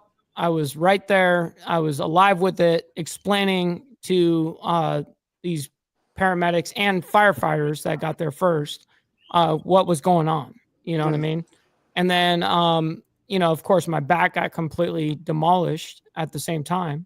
You couldn't even do your own tourniquet because I couldn't. Yep, exactly. Because of this right here, I couldn't even do my own tourniquet. So I had to rely on someone else's life at that point, and thank God somebody did come to that aid at that moment. You know what I mean? And yeah, man, that's what's crazy about the medical system. Just to keep me alive was $1.5 million, man. Your story is very inspiring, Mike. I appreciate that, Joseph. Absolutely. So, But and I haven't, had an accident nearly to Mike's extent, and knock on wood, I don't. However, I have used motorcycle helmets for what they're designed for. I grew up racing motocross, kind of like Mike did, and used a bunch of motocross helmets for what they're designed for. Split a couple of them up. Right. Yep. So, broke visors off, exploded chin bars and everything on them too. So ever since motocross days, I wear a full face. It's a mirrored shield. Kind of like Steve said earlier in the chat, no face, no case. Yep. And Facts. I've been a firm believer of full face motorcycle helmets for a long time. People in my club sometimes harp on me, and it's like, hey, they don't know who's underneath. Hey, in Southern California, that's standard. We look the part. 100% it is. Like we look fucking hard like a shit with our full face. But everyone sit there and go, they're pussies for that shit. And we're like, dude, we look hard as fuck with the way we rock. And it's funny because I, like you, Mike, I grew up in SoCal also, and it's like all the 1% clubs out there for the most part all wear full face mirrored out visors. 100%. Visors. Yep. Almost every single one of them. It seems like anybody who takes it that serious does. If they did, though, there were prospects, and then all of a sudden they become fully patched and they're rocking full face. Yeah. Yep. 100%. 350 motorcycle clubs in one COC, by the way. Yeah, absolutely. And, then I moved here to Texas and stuff, and it's like club guys are like, dude, what are you wearing a helmet for? And I'm like, because I can walk into a store and no one knows who the hell's underneath here. Right. At the point of not only do I not want to die, I value life. Yep. At the same time, you don't know who the hell I am. Yep. Yeah. You don't have to wear a helmet here, Blair? No. Mystique of the biker too, right? It does. It works out perfect. When you don't know who they are. Yes. Myself, like I said, I ride with just a beanie. I like to feel the wind and the air on my face. It's part of riding a bike. I ride my brake out most of the time. There's no radio. There's no GPS. You're on a bike when you're riding that thing, and that's why I ride. Well, Joseph, what's interesting about that whole thing is I really try my best to be as quote unquote inconspicuous as I can be. But me being in the media, it's really hard, right? So I'll show up to a location. No one will know at that very second until they either see my leg or I take off my helmet. Well, I think it gives it away, right? Mikey. So when I pull up, like It's I gonna pulled get up us carried recently. away. I pulled up recently on the set over here, and when I did that, at very first, as soon as I got there, it was nobody was paying attention to shit, and as soon as I parked my shit, it was over. You know what I mean? It was like, I was like, man, this is not what I wanted. Like, this is hence why I actually like speak against that whole like don't That's part of praise. being the celebrity, though, man. No, but at the same token, it's That's- just I understand the ideology and especially wanting to talk to people, but when people praise you for a certain level of like protocol and stuff like that, I go, well, like everything is different in geographical location. I learned my shit in California. I'm over here on the East Coast now. This is so different compared to the landscape, but they really respect it, which is, you know, I obviously am honored by that. I'm honored. But at the same token, it's like, wow, I can't show up in a set like this without getting bombarded. No. I think, you know, going back to the point of the helmet is I'm not for or against. Like, that's fine. You gotta have a helmet law. We all have to wear a helmet. I got no problem with that. The issue that I have is The us force. not having the choice. The force to do so. Because they've changed the law according to a body of people who have this religious belief, and they don't so ride they at don't all. have to wear one. That's what I take issue Okay, with. so I got a question regarding that. Are you Is talking it- about the Sikh religion? Yes. Yeah. So hold on. Is it so when, let's say if you were to unalive yourself in the sense of the bad S word we're not allowed to say on YouTube, if you were to unalive yourself, why is that immoral, right? And people would say, well, you know, that's immoral because of the people you're going to hurt elsewhere, right? And that's essentially the mindset of such a helmet law, quote unquote, is it's not about you at that point. It's about you and your family, the people that depend on you.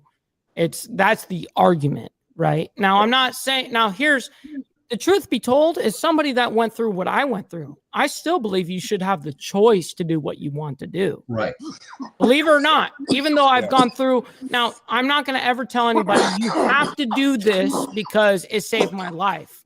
Negative. That's called projection. Exactly, straight jacket. For me, I can only show my situation and essentially influence and go, you know what? Maybe I shouldn't have the right to be told by the government what to do, but you know what? I'm going to live for the people that count on me every day.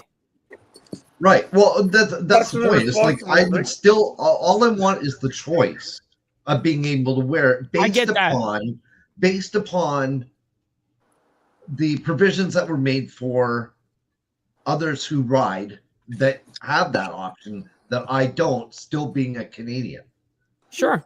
Based upon their religion. It's not based upon anything else. It's based upon their religion, which says that they have to have something on their head. They have to cover their head.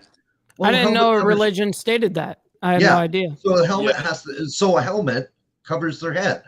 They can wear another thing called there's another thing called a patka, which is like almost like a bandana, which people wear bandanas with a helmet over top. Their ethical law, the code of discipline says that they must have their heads covered. No problem with that. I got no problem at all. But why can they take less safety than the rest of us because of a religious idea? So, did you know that here in the United States, the Sikh, there's a motorcycle club that is all Sikh religion-based people, and only because I don't know how to put it any different. They have developed a helmet to where they can keep their, I don't know what you call it. I'm going to say turban, and that's probably totally inaccurate, but not to. That's okay. Religion, but we saw your intention. They have created a helmet that actually accommodates their head covering. Well, and that's great. Wonderful. Absolutely. I'm for that. Absolutely. So for that, and only for like that argument now, like as a biker, you should be able to go, look, They actually have a viable product. So if you're going to make me wear one, now you have to make him wear one, or you make none of us wear them and leave it up to the individual person to make that choice. Because and that's exactly where I'm going with Yeah. that. That's exactly It should be up to the individual. I don't have it should be. I don't have a problem wearing a helmet. If the law states I got to wear a helmet, fine, I'll wear a helmet. But don't say this group doesn't have to, and then tell me I have to. Bob, you're on mute. It's the way they changed the law. They changed the law based on a religion thing, and usually religion's supposed to stay out of the courtroom. And Exactly. that's national, Bob. That's nationwide. The law that no goes Sikh province by has province. to wear. Yeah, it's province to province. Yeah. Oh, per province. Yeah. Okay. Yeah, because they had to change and I think it's just a traffic code. It's just a traffic code penalty. Yeah. Yeah. Yeah, like I just said, my wife just hopped on here and she said that damn right I support your passion in writing. So in exchange, you should want to decrease the odds of me having to deal with your loss. My personal perspective is it's not even about you. To keep it like 100%, it's for my kids. My dad, I sold my dad my bike in 2017, one of the bikes that I had. And he has taught me since motocross as a young kid, always wear your helmet, because it can save your life. Yeah. And then he goes on a ride and almost kills himself, and now he has a nasty brain injury and all this other shit going on. And it's like, I'm kind of fucking mad at you, bro, because you preached to me my whole life that if you're gonna fuck around, you have a smart plan for it. And here he is doing 150 down the highway, crashes so bad in the group that he ends up like 4 bikes on the handlebars of 4 bikes in front of them, almost dead, all because you wanted to fuck around with no helmet. Now, I don't think you should have to wear one, but you're not gonna catch me without it. For 2, I love my damn music, man. I can't hear nothing on my I can't hear no music.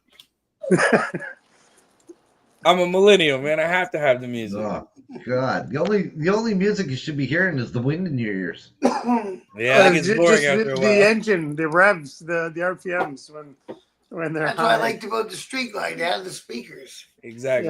Yeah. But I have a helmet. I think I wore no helmet once to ride up and down the beach at Daytona, and that's the only time I've ever driven rode a bike without a helmet. But with a full face, though, Bob, that would impede the sound of the speakers. A huge difference. Exactly. I do huge. I do the bucket. Yeah. I do the half shell. Now, I'm also a huge fan of modular helmets. Yeah, it's not quite as much, but like there's something about being able to pop that bitch open and light a doobie. Yeah. Well, it's good for drink, for refreshment. Right. Or smoke break. But I also don't think that you should have to wear one. If you don't want to, I don't think you should have to. I mean, it's your life, bro. Like, it's kind of like making suicide illegal. What you gonna do? Take him to jail? Right. If you don't want to be here, you shouldn't have to fucking be here. And they've been petitioning the Ontario government about the helmet law for 20 years through a bait. You guys got a bait in the States, and they couldn't get nothing done. And the sheiks came in, they showed them where it was in their thing, and bam, well, they got it changed, right? And nothing against them. Good on them, and it's part of their culture, so you can't really take that away from them. And I wouldn't want to make it so that they lose their privilege to shut us up. You know what I mean? How dumb would I be to tell you that you have to wear shoes? It's not about taking it away from them. Like, that's fine. They fought for it, and rightfully so. Absolutely no problem. It's just the fact is that if you can make those provisions, then take a look at the big overall picture that we should all have a choice then of wearing one or not. Exactly. I got a question though. So you guys have territories, right? It's similar to states. Should insurance premiums change if you choose not to wear a helmet? And the law is to wear a helmet. Are you gonna have the same insurance premium? Well, does it change if you wear a seatbelt or don't wear a seatbelt? No, seatbelt's a law. That's a fact. It's a law. There's no. Well, you got to wear a helmet. That's a law as well. Well, no, unless you seek. I think insurance is a scam, period. But that is like kind of a gray area. I think don't our insurance rates go up for seatbelt tickets? I think they do. I think they go up here no matter what It should happens. be up to the individual, 100%.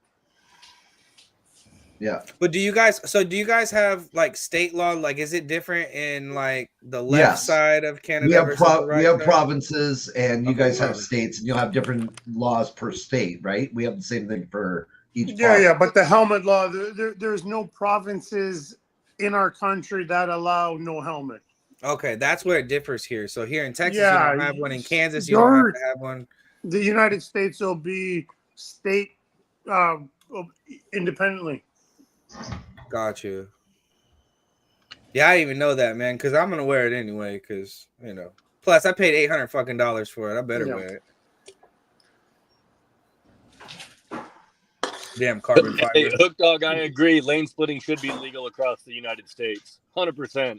Absolutely. You're most likely to die getting squished between two trucks or a driver making a left-hand turn. Yeah, if you're going to go, you're going to go. It is what it is. If I do go when I'm riding my bike, at least I'll go with a smile on my face. So, 100%. Well, there's also something about being able to cut your commute in half. What?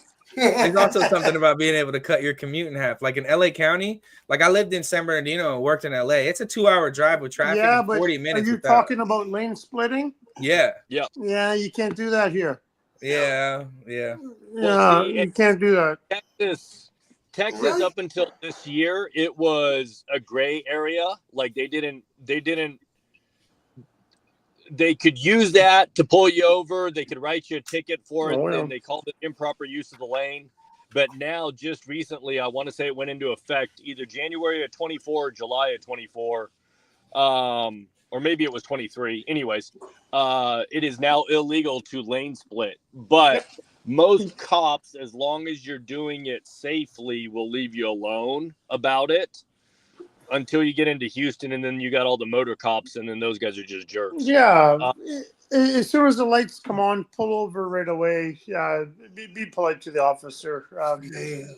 Yeah, man, Hardwire, you got a good point. You're taking my fun. I got to make them work for that ticket.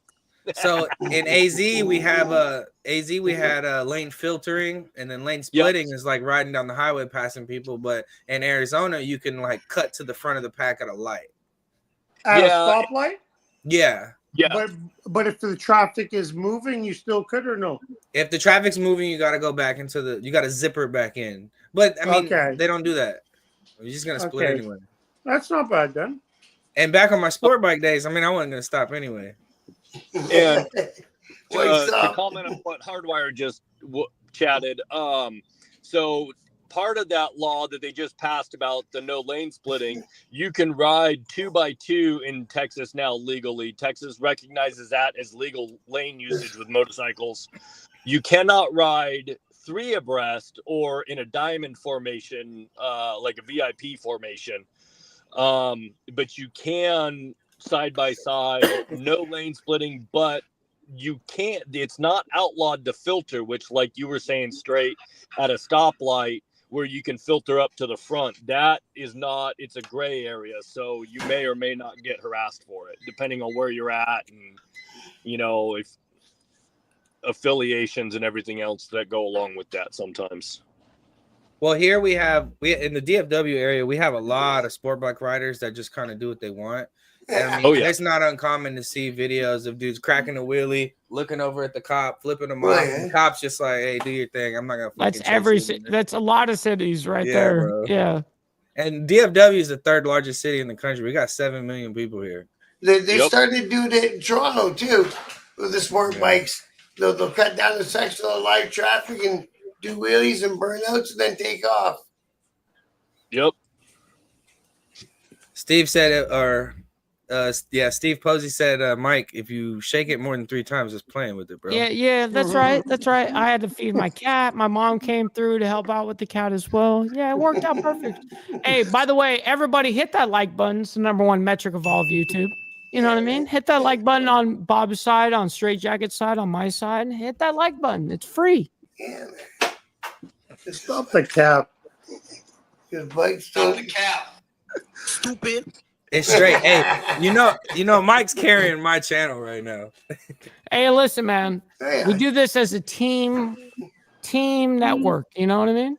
And that's why I got Mike Ball's Insane Wheels logo all over my intro. Hey, shit, that's crazy. That's crazy.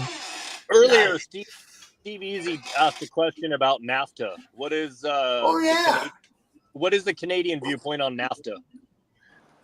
Were you I've in heard Bob NAFTA, bring that Doug? up a few times. Were you in NAFTA, Doug? Is that the North American Free Trade Agreement? Or what is Yeah. Yeah. What is that, and how does that affect you guys? So hold on. No, I I'll don't give know. you guys a real quick. The North American Free Trade Agreement, NAFTA, was a trade agreement between the United States, Canada, and Mexico that eliminated most tariffs and trade barriers between the three countries. That was essentially just for us three. Right. And they renamed it when Trump was in office last time, but it's still a thing. I think Yes. it's called the Mexico MUSC or something. What is it called now? Do you know?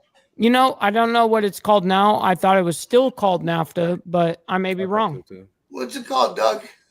It's called Mega. Yeah, make America great again. I'll give it to you. I'll give it to you. I know that whenever I was in the clothing industry, I had a company in the clothing industry, and I noticed that some vendors, when you buy, like, for instance, wholesale shirts, there's some clothing that were, or like some materials that were NAFTA approved and some weren't. That's about my extent of knowledge on it. Oh, it's a You can big still buy trade both. deal. One of those other countries, straight. It's such a big trade deal. You know what Canada's lining themselves up to do right now is side with America and throw Mexico out of the trade agreement and just have a bilateral trade agreement between us and the States. And other than the U.S. auto industry would be have to recover from that because they'd have to bring plants back into the U.S., I don't necessarily think that that's all that bad of a deal. It'd be a good deal for us. But I would have to do a lot more research on it before I could give like an honest opinion on it. I don't know if Trump's going to kick Mexico out of the free trade agreement or not. Anyway, it comes up during this term. I think it comes up in 26. So it comes up for renewal. So if he wants to, that's what happened last time. It came up for renewal and he changed like 2 lines in it. Didn't he? What do you know about all this, Doug? I think NAFTA is good. You know, it increases your imports, exports. You know, we rely on each other between, you know, the three of us in North America. And I think what it does, it also encourages our economy as North America, including Mexico, to trade with each other rather than outsourcing. Yeah. So I'm thinking going into it right now, if Trump is with the MAGA movement and, you know, try and keep everybody, working at home and making product at home, I think that's going to help in our North American business, trading back and forth with each other and resources for each other. So I think if we use it for the intended idea of what NAFTA is, I think this really could work in our form, especially now if we have Trump really trying to bring the economy back to America. Oh, now you want us. America. Pardon? I'm just kidding. I'm kidding. Oh, sorry, I just didn't hear you. That's all. I said, "Oh, now you want us." No. North America. I love Americans too. I got no problem at all. My best friend growing up. I'm kidding. Include Mexico. So, yeah, I got my best friend. Actually, he was Mexican American, so actually, it was my best friend. So I got the best of both worlds. So NAFTA or MEGA will still include Mexico. So with this NAFTA thing, I have a question. So how much does Canada import from the United States versus how much does America import from Canada? Does anybody know that? I think the States imports more from us. 60% of our gross of all of our trade, 60% of it is with America. Right. So we buy more from you than you buy from us. And don't 100%. think that I don't want anybody to get excited by this. So in this case, NAFTA is a better agreement for y'all than it is for us. Actually, you're right. No, because we had to give some concessions for some shit that we didn't used to take, and now we take it, like American dairy, and now What's your biggest export, Bob? I think it might be oil. Is it oil or lumber? Yeah, it could be probably softwood. lumber. Okay, who buys that lumber? Maybe. Who buys America that lumber does. from you? America does. Yeah. Right. And so that's a It all huge goes to the reliant. States. You have to rely on the states for a lot of your economic stance. Plus 100%. defense, like Actually, it's the answer here is Canada's top export is crude petroleum, Yeah, I thought and it was oil. energy products make up 22% of Canada's total exports. How much? 42%. I got a question for y'all. What do you think in regards to the petroleum? So when Biden came in and he shut down the pipeline between Canada and the United States. Oh, he pissed off the people out west. Well, and so check this out, Bob. You know what they did to make up that supply deficit? They started shipping it by rail. So how is it? Yes. And so I got a little bit of knowledge on this, not a lot, but a little bit, that the major stockholder of the rail company, I believe it's BNSF, was providing the transport for that, is owned by, George Soros is a large stockholder in that company. No way. Yeah. All these things are almost intertwined, eh? Hey, we got a shout out for Carney. Carney gave you a super sticker. Yeah, hit that, by the way. Read it. Carney, Crystals Trump. TROLOLOLO. Yeah, troll. Yeah, sounds good. See, the problem with Canada is we have the resources, and we're exporting, the crude oil and petroleum, and raw gold is another one. Well, the problem is our oil we don't have the refineries here, so we're sending it across the border, having it refined, and then selling it back to us. Exactly, because when we started taking that oil out of the sand, it cost so much to remove the sand from that oil. The prices have to be at a certain level, or they lose money producing that oil per barrel. So no Canadian companies wanted to finance it, but an American company wanted to. So we don't even own the rights to that oil. So remember earlier when I made the comment about why does Canada have it so difficult for productive people versus the refugees to come in? So why doesn't Canada get a bunch of us Texas boys that know how to frack oil and say, hey, y'all can come up here, you can teach us how to frack oil, and we'll get along great. Yeah, because they are fracking around the oil sands. That's basically what they do. Right. Is frack, So that was where that comment earlier when I was in the chat was all about was. Oh yeah, no, I didn't understand it because like when Canada's not looking for refugees to bring over, the people they bring over, it used to be, it would be, even if they were from India, who gives a shit? There were doctors and nurses and people and that sort of thing, right? And then over the years, because they can get them over here on a temporary work visa, and now they're bringing them over to work in fucking McDonald's to get the cheap labor. Well, and that was kind of my thing, because like back in the day, America only wanted to take the best of the best, and then we got into the whole big immigration thing, and I'll borrow Straight's tinfoil hat here for a minute. That it's all about flipping the demographics in the country, and so that's why they started allowing what they've been allowing with the immigration issues.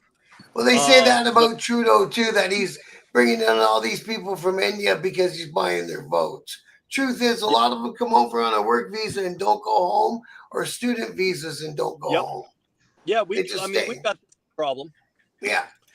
But so if someone wanted to immigrate to Canada totally legal and they're a productive member of society, how much money does it cost that person to immigrate to Canada to become a Canadian citizen? I wouldn't know. Do you know, Because, Doug? and that's kind of what that comment that I made earlier was, because I know, like, to go to New Zealand or something like that, because I've got a friend who used to live here and then moved to New Zealand. You have to have X amount of money in your bank account, and you have to provide X amount of money to the government basically to buy your citizenship over there. Yeah, I think they got to do all that shit. It's crazy. It's like, if the person's willing to move there and be a productive member of your society and better your society, why is it so damn expensive? And yet so many countries make it that way, but then they allow, you know, riffraff in, essentially. And then the other stupid thing our government does is on the refugee side of life. So they'll pick out these people from, and then I use Afghanistan because that was the last war zone that we were in, right? So they'll pick out these people and bring them over as refugees. And the guy was an engineer back in Kabul, and now he's driving a taxi or driving Uber, right? They won't give him his papers back over here to get into his profession. Well, I can't just come to Canada, right? Like, if I go with too much clothing, they're gonna be like, "Fuck no, you better get your ass back down there."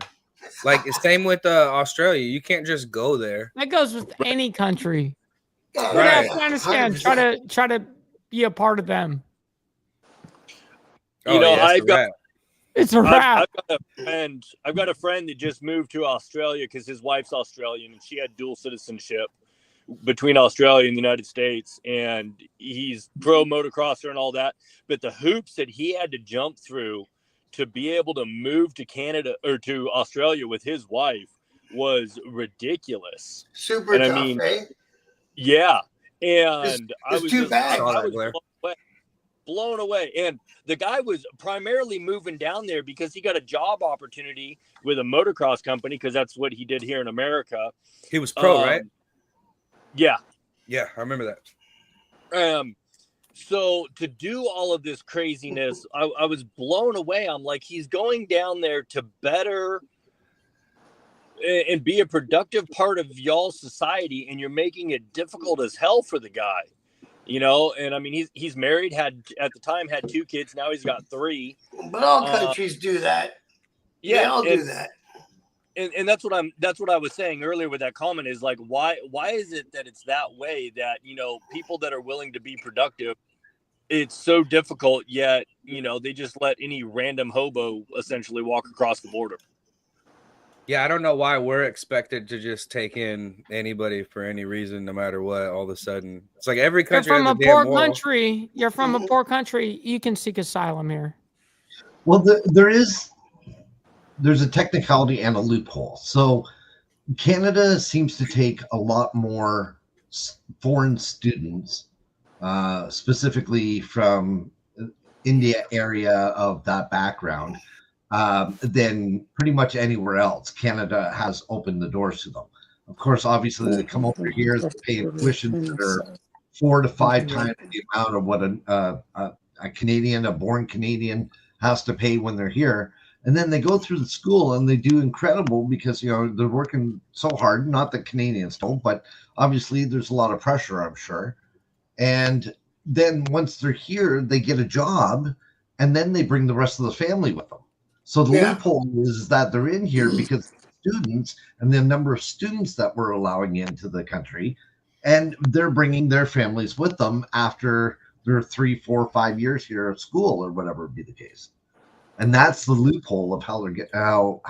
Well, you know how we got to that position. We got to that position because the provincial government capped off how much they would fund our universities. So the universities make money by tripling the tuition, right? Yeah. So then they brought in all these kids, and now they're cutting back by what, a third? They cut a third off how many student visas they're giving out next year, which is going to hurt the universities. Overall, Bob, I mean, this is my own personal opinion, but honestly, the problem that Canada has, specifically Canada, not United States, specifically Canada, the problem that we have where everybody bitching that there's no jobs, there's no this, there's no that. There was always jobs, but Canadians were too lazy to do them. Well, when you get into trades, you're not going to get a kid who's 19 and teach him how to lay bricks anymore. We're just we are entitled, and we just won't do the job for this amount of money. That's what the problem is. So obviously, bring foreigners over as a whole, and they'll do the job for $8 an hour and be happy to do it. Right. And have 3 or 4 jobs, if that, at the same time. Yeah, man, they do that. Hard working people. I know a number of them in my current neighborhood. Great, solid people. This guy has a full-time job during the week, is like a machinist of some sort. He's got like a factory job. Yeah. On the weekend, he goes in and he bakes at Tim Hortons overnight on the Friday, Saturday, whatever night. I mean, and he's got, I forget what the other thing is. He's got something else. He works 7 days a week. Yeah, the work ethic in today's society is not taught like how some of these people coming in have been. Is it generational? Right? Is it generational, or is it, what is it for you guys in Canada? For the backtrack, I would say it would be generational. Yeah, it would be generational. Not to the point where it's like, okay, it's only this subsection, or is it? Do you think it's almost like you are born with that ideology? Yeah, it's generational. Somewhere along the way, shit started going downhill when everyone got a ribbon for participating. That's when everything went fucking downhill. Your truth. We taught you all of our children taught their truth. Yeah. So all here you see it different depending on everybody is special. All the same shit that everyone that gets a trophy. Yeah. All the same shit that you guys realized down there, we've realized up here as well. So as parents, we're all busy 10 years late. We're trying to make our kids' lives as easy as possible. And in the meantime, by being so good to them, we fucked them up and they can't even change a tire. I think it fluctuates with the economy, though, right? So, for instance, here in Texas, it costs a lot less to live than it does in LA. And when I first got out of the Army, I was highly qualified to do any job. I could have gone, if I didn't get kicked out for smoking weed, I could have gone anywhere and been an IED technician for, some bomb squad. But the job I ended up doing for years in California is cutting fucking grass, bro. And I was making $60 a day, rain, sleet, or snow, no matter what happened. On a little tiny truck. Tiny Tacoma, bro. A little Ford Ranger. And like my boss was not illegal, but he's definitely not a citizen like I was. No, and I'm getting paid, and I love that man to death, bro. I'd still go and do that job, but I was making $60 a day. The most I ever did was $80 a day, bro. And he's doing cash a day here in Texas. At the end of the day. Yeah, and like when you go to get your blade sharpened and shit, they're all speaking Spanish. Like, damn, where'd you get this white guy from? Because you'll never see a white guy cutting grass in LA County. But here in Texas, everywhere, bro, you can make money like that. People start their own landscaping businesses. But in California, you can do the same thing. But why would you when you know you can't pay the bills? It's true. Yep. I don't necessarily think it's generational as much as it is like when you're in survival mode, you'll do anything. Well, yeah. When it gets to the point of survival, right? I mean, laws are not existent. Exactly. We'll do anything that needs to happen. Fuck you, IRS. I pay $1 on any of them, $60. Yep, it's true. I mean, shoot, when I was right out of high school, because I was a white guy that had a driver's license, so I could drive all the Mexicans around. Oh, shit. Mine was suspended.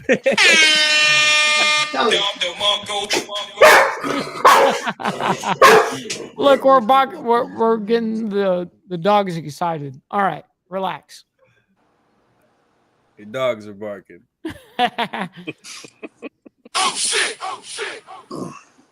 So Bob, you would say that you guys have almost the same cultural war going on up there as what America does.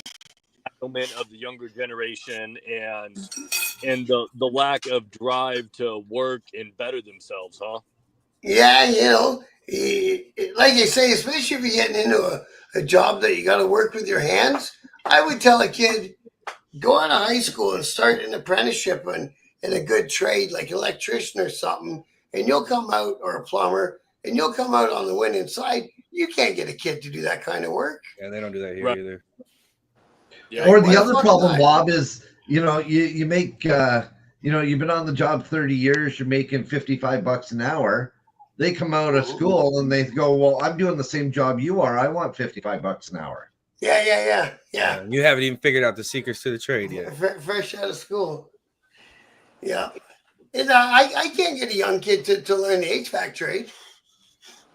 Well, here you can, but I've noticed that it's all like the children of immigrants. Yeah. Yeah. And then those guys will be the last generation of having a good work ethic. Yeah, you're not You know wrong what I there. mean? Their kids will be the next spoiled ones. And it's human nature to want your kid's life to be better than yours was. It's just we didn't know when to tap the brakes. Well, You know what I mean? of course. I mean, I want my kids' life to be better than my life, but at the same point in time, I'm not going to try to teach them that, one, they have to go to college to get that better life, and two, I'm not going to teach them that you don't have to work hard for that life. There's a point where those two ideologies have to converge against each other in order to get the most productive future society. Where, okay, like I've got two boys. One of them, he's gonna go to college. I just know it. The other one, he's probably gonna be some sort of hoodlum like me.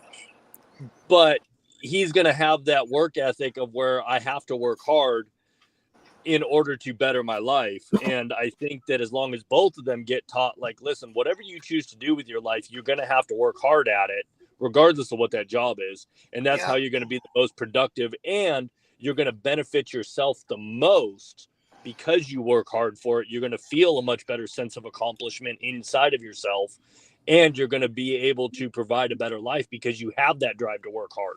And I think that's where it got confused, because I'm a Gen X, but I'm the last of the Gen X generation, where it was so driven that, hey, you got to go to college to get a good job and all of this, where they pushed the college realm, but they didn't push, hey, you've got to have self-drive and self-motivation and work hard regardless of going to college or not. And I think that's where my parents' generation screwed up, because they didn't push that, hey, in addition to college, you still have to work hard.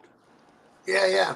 That's where it got really messed up. Well, even in my career, Blair, nepotism definitely played a role where I had to be born into a situation, right? But here's the difference, I guess, in like what people think and what people know, right? For me, I was born into that. The truth is my father got me my pinky door in the door, but it was up to me to decide if I had the talent, the skill, the level of competency. It was up to me to decide if I stayed. Sure. It was not up to my father, right? I'm going to interject real quick, but it was also partially, from listening to you talk about your dad when you interviewed with Straight the other night. Your dad also taught you, regardless, you still have to work hard. He gave you a much better skill set than the majority of parents his age pass down to their kids. So, and I'm not putting anything bad out, but you're kind of the outlier in your generation. I understand that. And I understand that outliers do not make the rule situations, right? They just don't. And I can understand that I'm an outlier in some situations, some not. But I understand what you're getting at. Yeah. Yeah. I mean, and that's part of the reason why I think, all of us in the chat and all that respect you so much, because you are that outlier. So you kind of break that mold, I appreciate that. Thank you. Yeah, of course. Where a lot of people in your generation don't break that mold. They're content being in the mold. And that's not okay. And I agree with that. Okay, good. Good. Yeah, I mean, agree with that. Well, that comes from our parents, man. Like my 100%. parents showed me hard work too, man. My dad worked for 20 years at a factory and then got fucked out of it. But what he didn't teach me is how to be smart about working hard. Because getting a job, I mean, getting a job anywhere you're at, like if he would have just started an LLC and done his own welding company, he was a fantastic welder, we could have been great. But you're too scared. Scared money don't make money. And my parents still, I mean, as soon as I don't mean any disrespect to him, but like as soon as I joined the army, I surpassed them. Right. And then I had to go below them because then I had to go above and below and below, above and below, learning these lessons. And now here I am, 34, 35, just now learning financial literacy. Yeah, You know, I and mean, it's never too late to figure that out. You know, Because my and- parents are making great money, but still living paycheck to paycheck. But yes, and that's the whole difference is you make a lot of money, but yet how are you still living paycheck to paycheck? And that's bad financial planning, right? Now, correspondence of where you live obviously means a lot as well. You know, geographically, like, okay, I lived in California, I'm making over $180,000 a year, but yet I'm living in poverty. You know what I mean? So because you got the premium plan on HBO special, you got the premium plan on your car. You had to have a fucking 2025 model. Yeah, I know. exactly. And if you're not making, I mean, trust me, and most Californians are not making anywhere close to that. And how are they living? Seven families deep. You know what the average income for a single individual in LA County is? $37,000. I believe it. Individual. Listen the to average Joseph household Stone makes singing. like 60K, 70K. Yeah, no, that's the average median is like 116,000 on like these states now. Yeah. Sorry about that, guys. So no, a lot of us are struggling for past generational bullshit. I got you, Anson Knowles.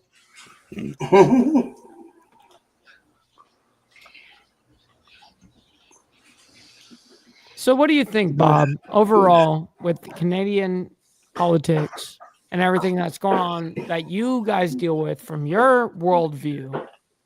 What needs to happen in Canada to make a better Canada?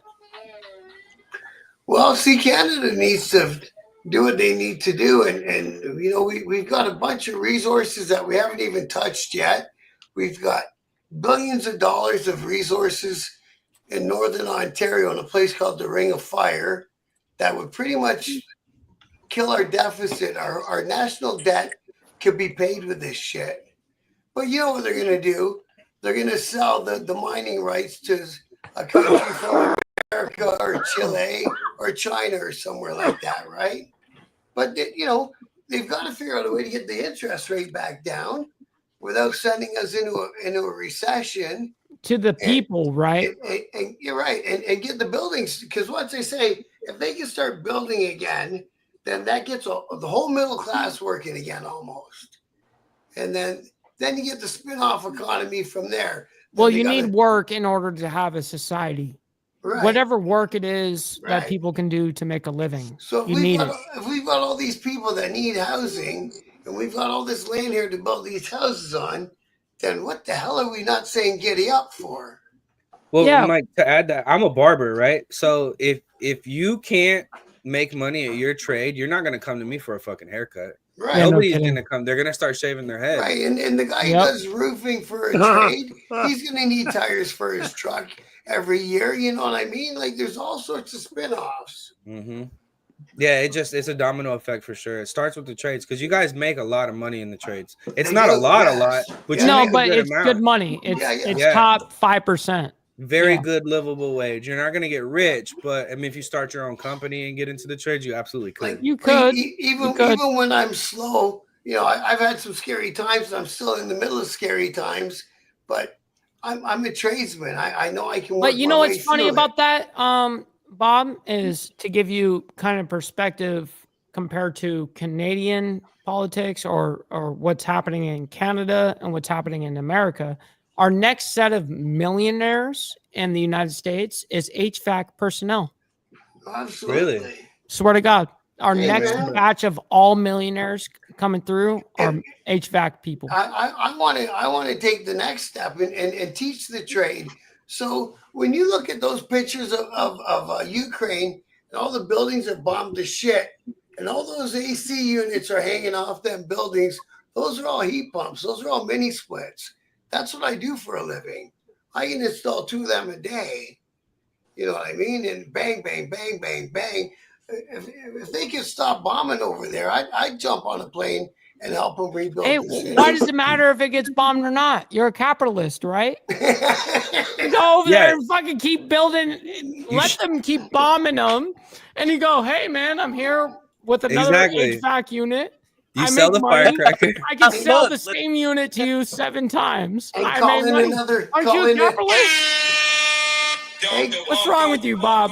You're a veterinarian with a fireworks stand. You sell them the fucking firecracker. They shove it up a bullfrog's ass, and they come back to you. It works both ways.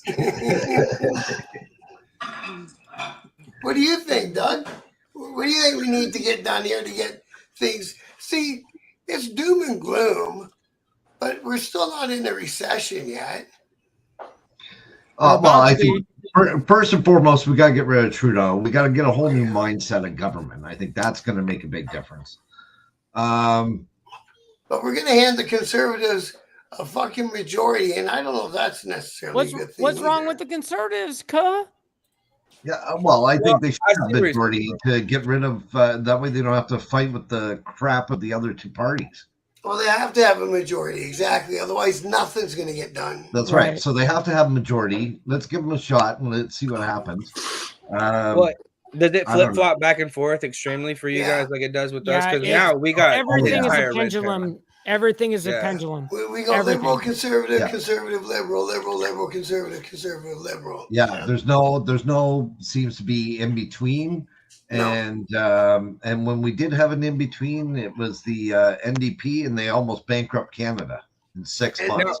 Here in America, I feel like it's by design. Is this the same for you? Damn. Well, it is now because the corporations have brought their money from America, and they're buying our politicians now the same way as they do down there. Okay. Yeah. That absolutely is the same here. Yeah. So, you know what? I heard today, and I think this is something we should also implement here, and I think it's a brilliant idea. And Trump stated today that he's going to take income tax off of overtime. So all of tax on overtime, Social Security, and tips. So you don't get, because up here, if you work too much overtime, your taxes eat up your regular pay. Yeah. Well, that's what happens when you become a socialist country, kind of like what we're doing down here. We're becoming socialist, definitely. Well, you guys wouldn't believe how much tax we pay, but you know what? Hey, last year, so for 10 years straight, I was making over $1.80 per year. I was paying 47% taxes per year for 10 years. And here in America, capitalist country, I'm a middle class citizen. I'm not anything special, but yet I'm taxed at 47%. So you took home 90 out of all that. I actually took home less than that because I have state as well. Oh, yeah, right. State, Medicare, Social Security. California is like 12% right now. Yeah. I don't know. I don't really know how we're taxed. I know we're taxed to fucking death. Because we're taxed on what we make, and we're taxed on what we spend. I've worked for, exactly. Yeah, they tax us from the minute we wake up to the minute we go to bed, pretty much. Taxation is theft. All taxation is theft. It is true. That is true. I got to give it to you. Now, you have to have, here's the argument, right? You need to have taxes in order to have a society. You just do. You have to pay the cops. Okay. You have to pay the firemen. You have to fix the roads. There are certain things that are social services. Stuff like that. Those are things that we need. Now, I'm not against those very things, hence why I'm okay with the taxes we've got now. I'm okay with a lot of the taxes we've got now, but a lot of our income tax, believe it or not, our income tax alone is unconstitutional. Yeah, exactly. I'm not. I'm on the opposite end, Mike. We had roads, we had firemen, we had police. I mean, was it corrupt? Fuck yeah, it was. But we had all that before World War II. We got a question from a Canadian. A Canadian in the chat. He says we need to build our military. Why? Who's, What war who's are we military? fighting? Who's military? Because America, we're number one in the world. And Canada's. He said the first Trudeau started to destroy it back in the 70s. what are you guys going to do over there, William? So our prime minister has got, his dad was the prime minister 30 years ago, eh? Yeah. He's a Nepo baby. Well, yeah, nepotism is okay. It's okay to a certain extent. I don't think there's anything wrong with nepotism, but in politics, it's kind of hard.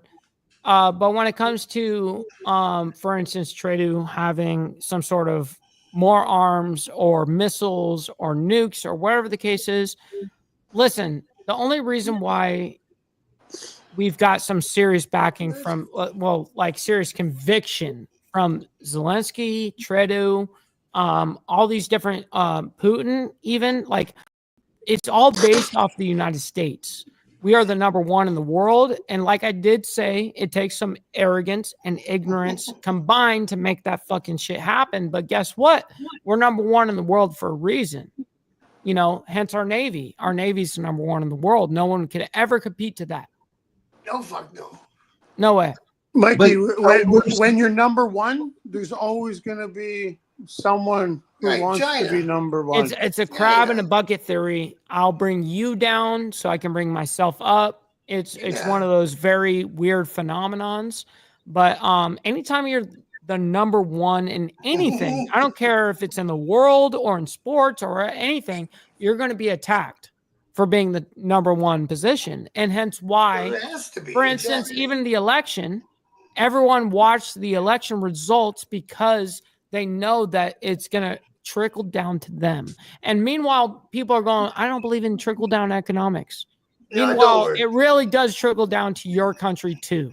So I don't want to hear that trickle-down economics fallacy, because because essentially, if you're working for a company and your boss is broke, motherfucker, you are broke too.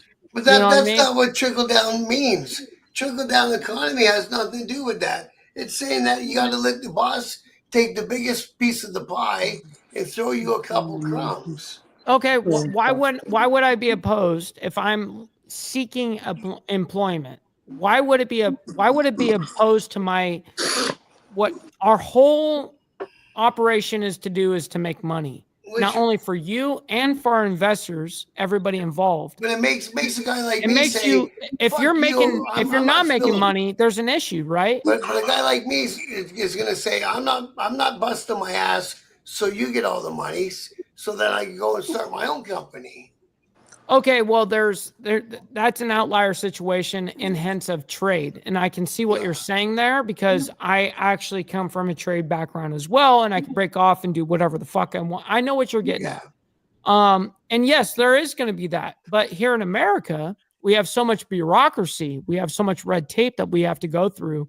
So, for instance, the company I work through to make my $180,000 a year, I was moving 1.1 to 2.2 billion dollars worth of cargo per night. Okay, and I'm only getting paid what I got paid. Yeah. But that's, dude, do you know the insurance cost to have me under there? Do you understand what it costs, the millions of dollars to have me on the books? Yeah, those are different industries, right? Yeah, see, we're talking extreme trade here, and I know the extreme trade. You're not going to start your own naval fleet. Right, but you could, but there's going to be so much money going involved. People have. I don't know how they do it, but people have. It'd be like trying to be a farmer in this day and age, and coming up as a kid and having to buy your first fucking farm. You're not going to be a farmer. The only way to be a farmer now is if your dad was a farmer and it's in the will. Well, yeah, if you have the land, no matter what, however you get the land, that's what matters in farming. You're gonna have to get it back from Bill Gates. Yeah, Bill Gates, especially the investors within BlackRock that bought a lot of our farmland, our single home rental properties, stuff like that. Yeah. Yeah, they're buying it all up. Question on that real quick about farms. So do you guys have a problem also up there with foreign countries coming in and buying your farmland like we have here in America? Big That's a fucking good factor. question. I think China started buying ours, didn't they? But it's They do the investment same firms thing. of China. Yes, China started buying our farmland up. So BlackRock essentially. Yeah. So Well, here's the difference. Chinese don't actually buy it. They just do it under the guise Right, of right. shit. Yeah. You know what I mean? They But do, but they don't, you know, and it's been that's in the what's news. Like it's very brutal, but what they do it through is like an LLC. They're doing it through yeah. companies that can do this and buy this. And but Yeah, yet we we do don't that. have a law to stop monopolies like this. And so unfortunately, this is part of capitalism. This is part of free trade. If And you go especially to when it hits the level of the internet, people are going to find out shit. if you go to Vancouver, all the condos, even the casinos, are owned by companies from China or LLCs or whatever. yeah, and the thing in China is if you own a company in China, that's a Chinese company. That's not your company. Right. Right. Yep. Because it's part of the communist well-being or the Communist Party. When we found out about fucking around with China up here in Canada, we had that Huawei chick come through the Canadian airport in Vancouver, and Trump called Trudeau and said arrest her, and we arrested her and threw her in the remand jail. She bailed out in a couple of days. Well, they took 2 Canadian citizens who happened to be in China and held them for fucking 2-3 years each. Damn. The 2 mics, yeah. I don't know about up there, but down here, if you notice that there's a map, I think it was Dr. Phil that was showing Trump this. There's a map that every single piece of land that China owns in America is within spitting distance of a very major military installation. Huh. Or extremely wealthy farmland. Yep. Coincidence? Huh? Well, and that's so. Does Canada have any laws on the book that you guys know of that does not allow foreign countries to buy your land? I mean, because essentially you guys are a sovereign nation. So why is it that Canada is allowing a foreign nation to come in and buy its land?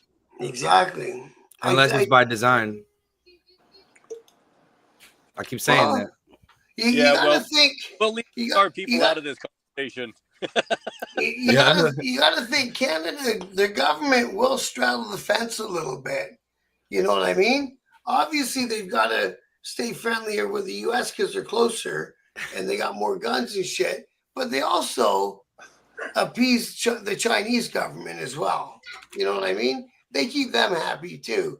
Because the other thing that happened when we grabbed that Huawei girl was they stopped buying our pork and almost fucking killed all the pig farmers.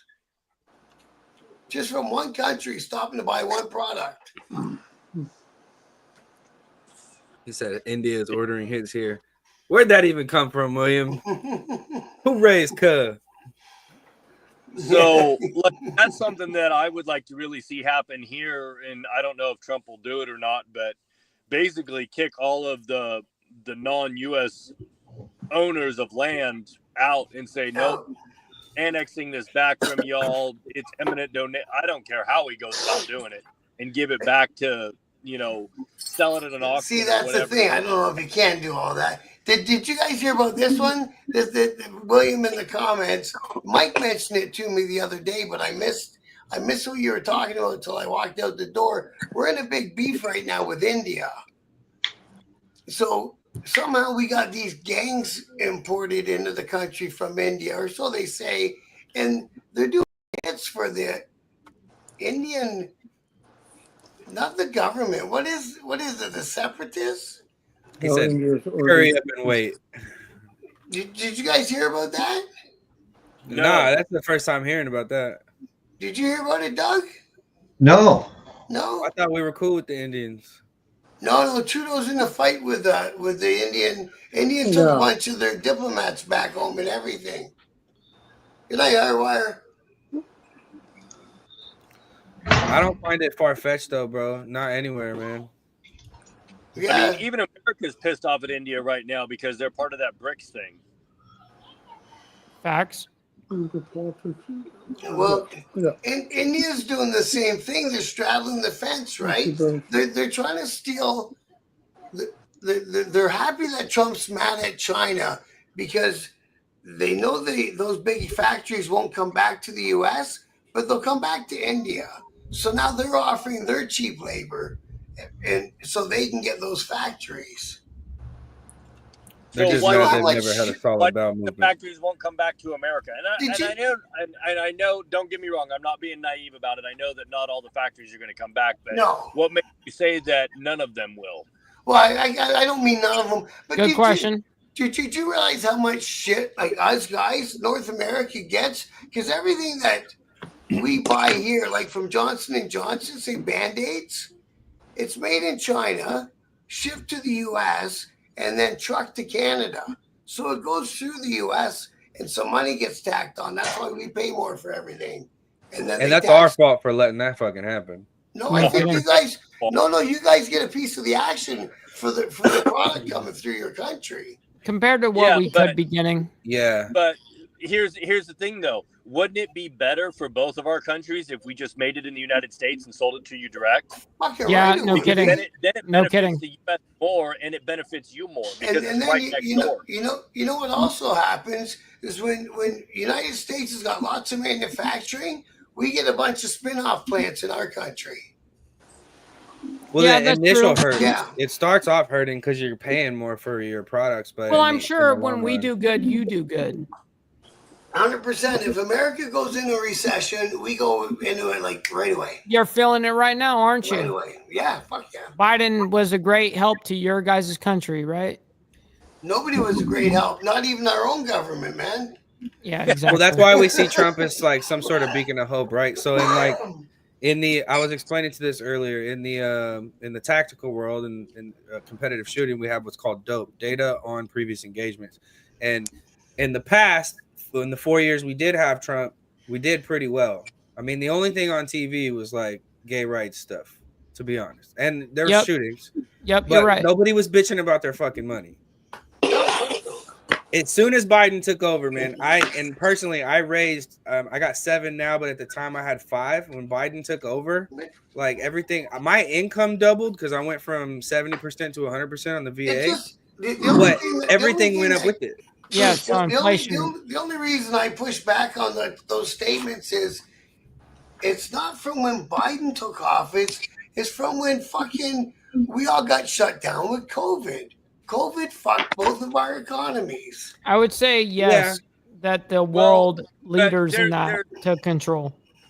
Bob, there's a bit of a caveat to that, though, too, because so first off, Trump was ignorant to let Fauci run the whole COVID issue in America.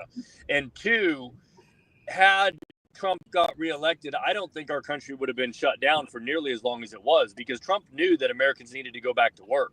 Right. And go back to school.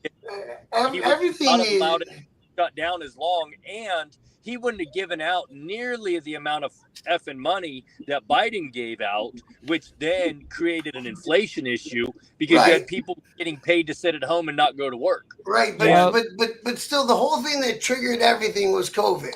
Oh yeah, 100%. It was a huge reason. Immediately after that, we also had the Russian invasion, which wouldn't have happened under Trump. And again, I think that COVID was released from China on purpose. You'll never get me to think it wasn't. So I'll bring you on a panel and I'll bring those facts to you. Here's my tinfoil hat conspiracy on the whole COVID thing. So China is a communist. Stop the cap. So China is a communist country, and communist countries have to take care of their own people. If you cannot work in a factory because you're sick or you're elderly, the country has to take care of you. So if you release a virus that goes after people that have low immune systems and goes after the elderly people, you have now unburdened that communist country with that societal demographic of people.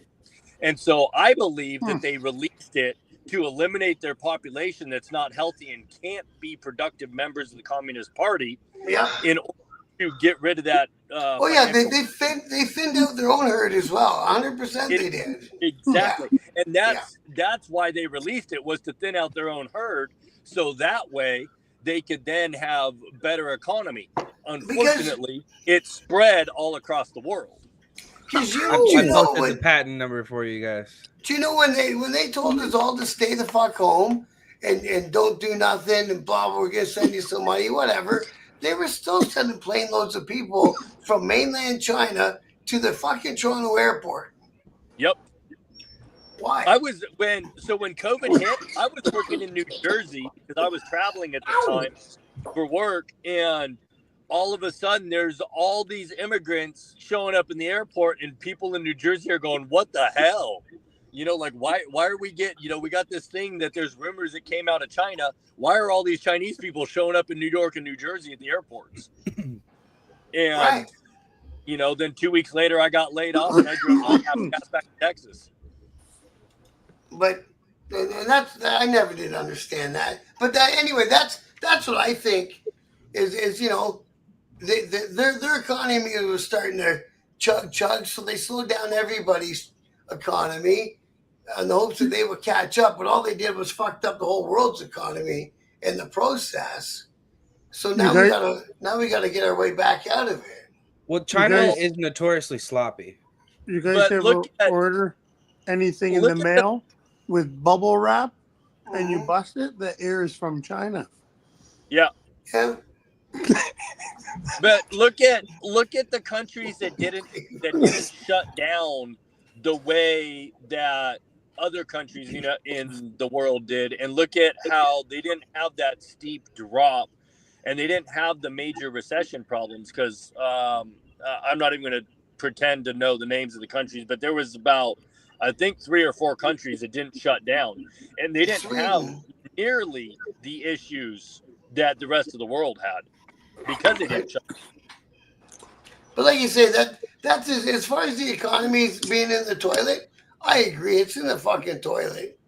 And I wish like hell that something could happen that would get it out of the toilet. And like I say, my thoughts are get the middle class working again, and it'll bring up the rest of the economy, right?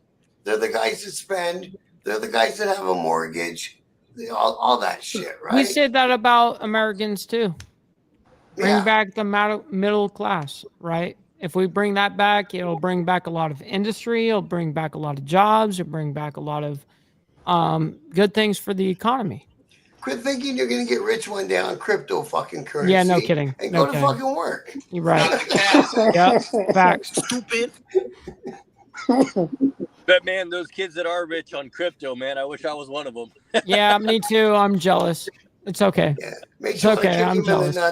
Listen, just today, Bitcoin hit $97,000 US. That's fun. 97,000 today. And I turned them down at $1,000. I have a few friends of mine that have 4 or 5 Bitcoins themselves. But it's like a stock that when you want to sell it, you just sell it back into the market, right? Yeah, of course, you get a ton of money. These guys bought it for $100. Yeah, they've got it. They've got $100K worth each. 20 some years ago, I was standing in my buddy's shop in Toronto, and this guy came in and said, "For $100, I'll go buy you one of these Bitcoin things." And we're all standing there with a couple thousand each in our pocket, and told him to go fuck himself. Do me a favor, hit that highlight of what Justice did right there. Yeah, she's leaving. Hey. It's a lot of money just being thrown around, man. Just White over there, my sugar mama. Thank you so much over there from down under. She's also his main contributor of his Only Leg. My Only Leg page. Yep. Only Leg. Where you at with all this, Doug? I don't know. I just love to hear you guys banter back and forth. Yeah, it's a good talk. It's a good talk. You're being too polite, like a Canadian. I butt right in with these guys. I've been on a few chats with these guys.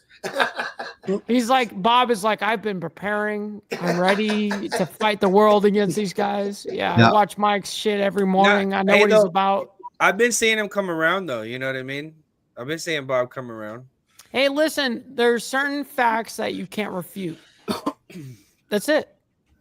Yeah, like the moon landing never happened. I agree. Yeah. I agree. Never happened. It's all Russian staged. All in disinformation. Hollywood. Been I'm staged still at Hollywood I'm still Universal. trying to get a camera there so that way they could watch the shuttle come down to the moon landing. That's right. Right, right. Well, what did he say? He goes, "Who's that motherfucker holding the camera?"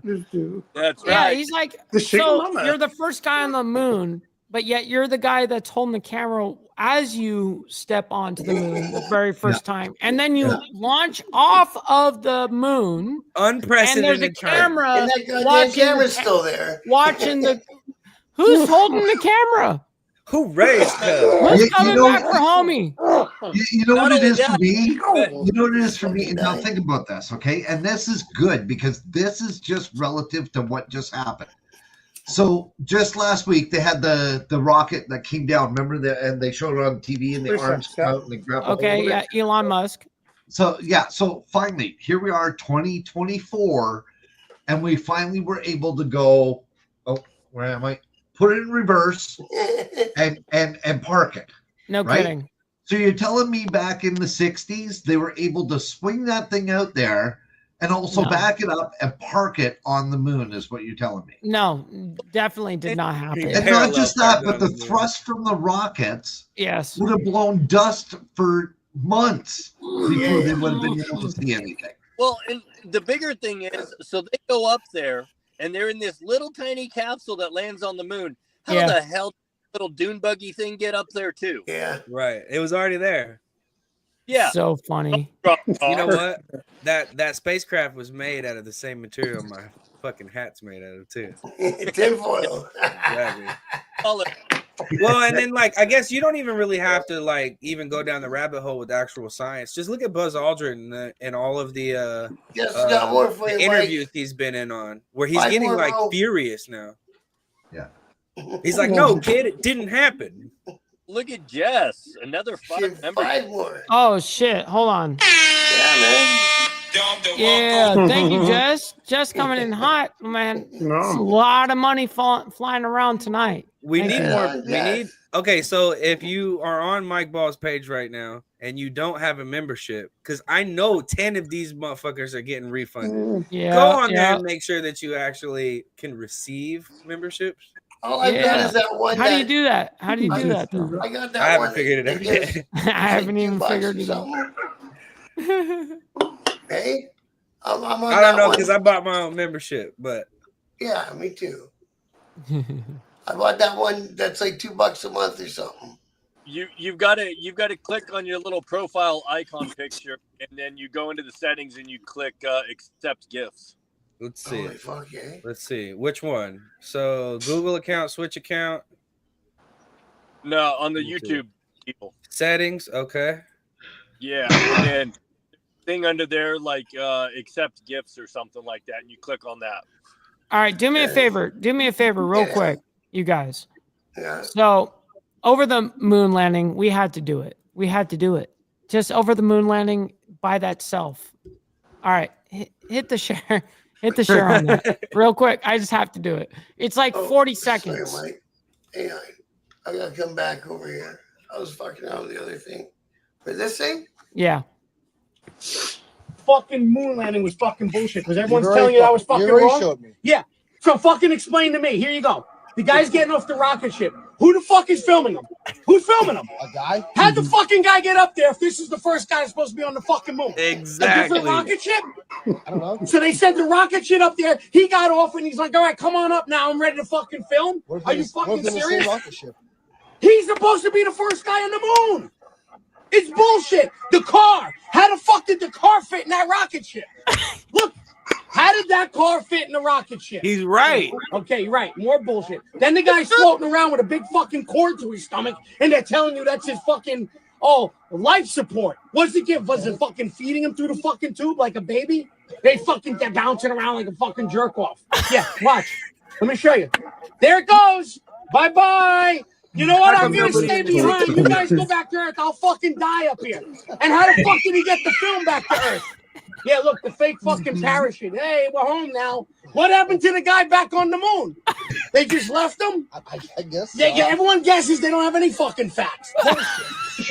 Everyone guesses they don't right, have bro. no fucking facts. Yeah, And here's yeah. the thing, like nobody in the 60s or 70s said this. Nobody. Everybody was just like, well, I don't know. The TV said I so. don't know. I trust it. The fucking TV box told me. But- Has to be true.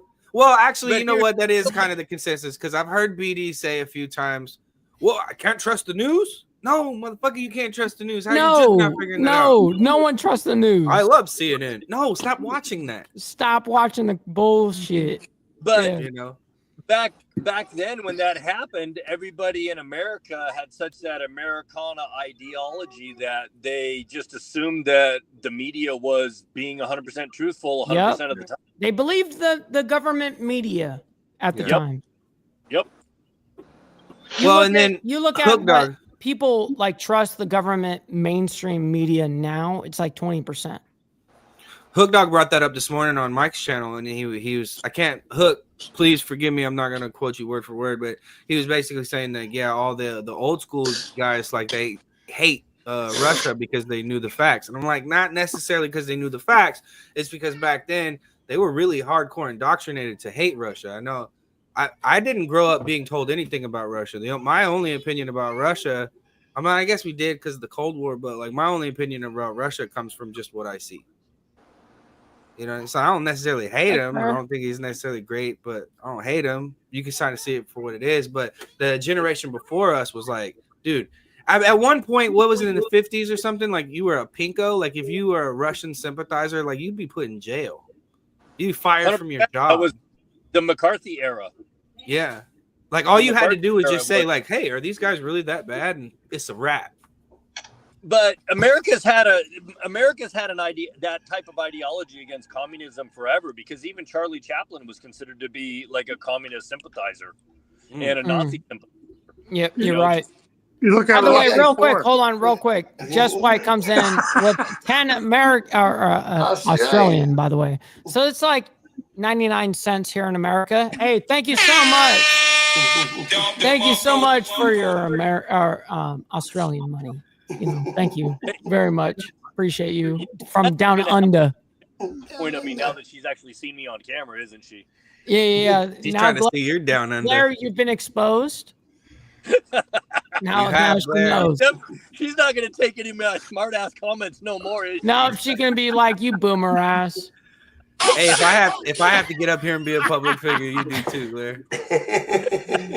Yeah, I'm just getting drunk. It's okay. I had to air out all my dirty laundry. Now the whole internet knows who the fuck I am. Yep. Hey. It's what we do out here. It's what we do out here. It sounds like you know how to get over a fence. Yeah, that's right. That's right.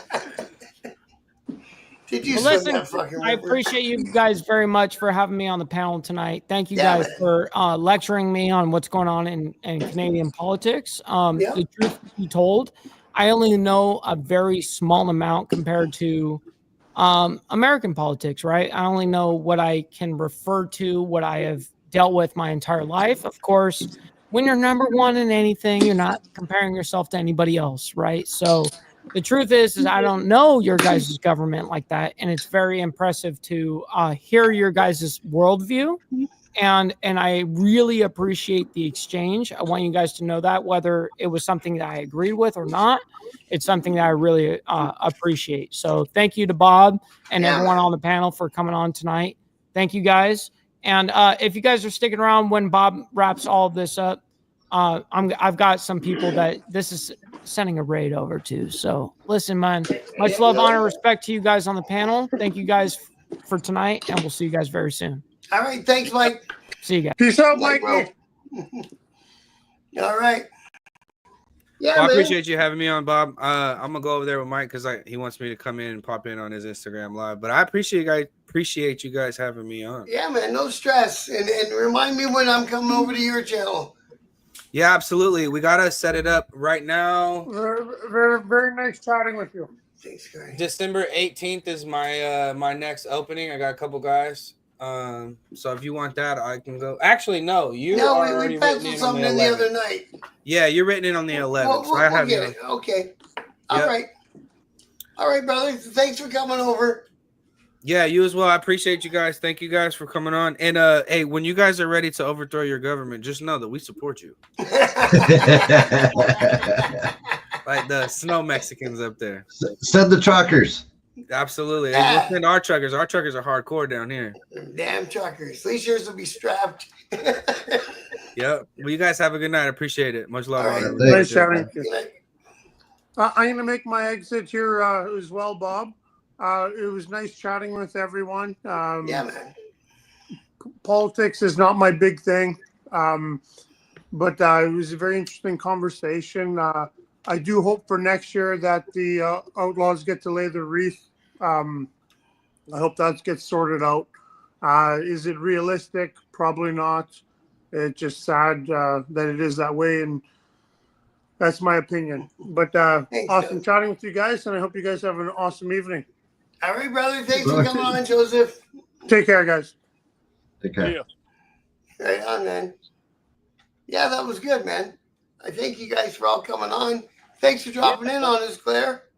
That was Yeah, cool, of course. brother. I finally met you. Yeah. Hey, it's a pleasure too. Hey, and I know you and I sometimes go back and forth on the chat, but Oh, fuck. I like to spar. oh, dude, it's all in good fun. It's all in good fun. Like, I don't take any of it personal. And I hope you don't either. No, fuck no. But I like getting your opinion on things though too, because you have a different perspective and you bring it in an educated level, not just some random BS that gets spewed. Well, that's So what I I said really to Mike. A lot of times when I say stuff, it's just to bring a different point of view and open a conversation about it. Sometimes it works, sometimes it doesn't, right? But yeah.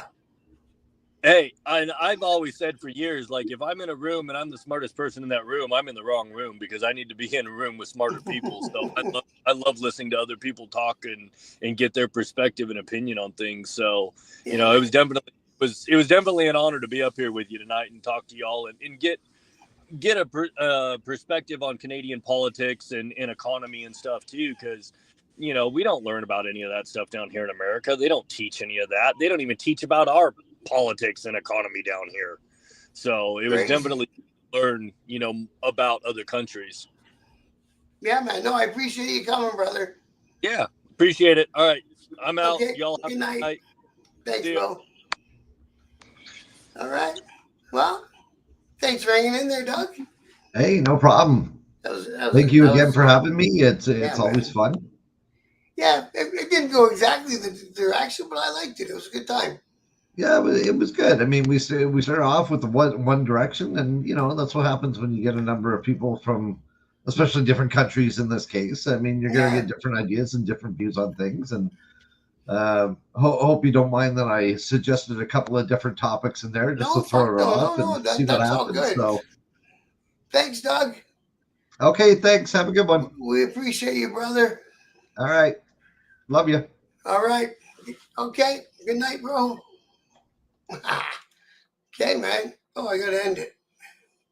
Thank you all for coming.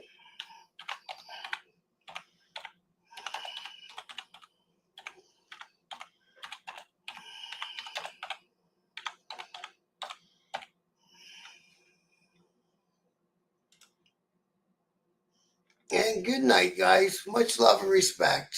Bob signing out. Biker News Canada. Thank you, William. It was great. If you want, we'll talk, and I'll get you on one of these shows. The same with you, Doug. You're welcome anytime as well. And thanks, team, for coming by, bro. I appreciate it, man. All right. I'm going to sign out with that one. And thanks again, everybody. Much love. And I'm going to try to make this a weekly event. So like I say, track me down, you guys, if you want to come on. And we'll do it again. Thank you. Good night.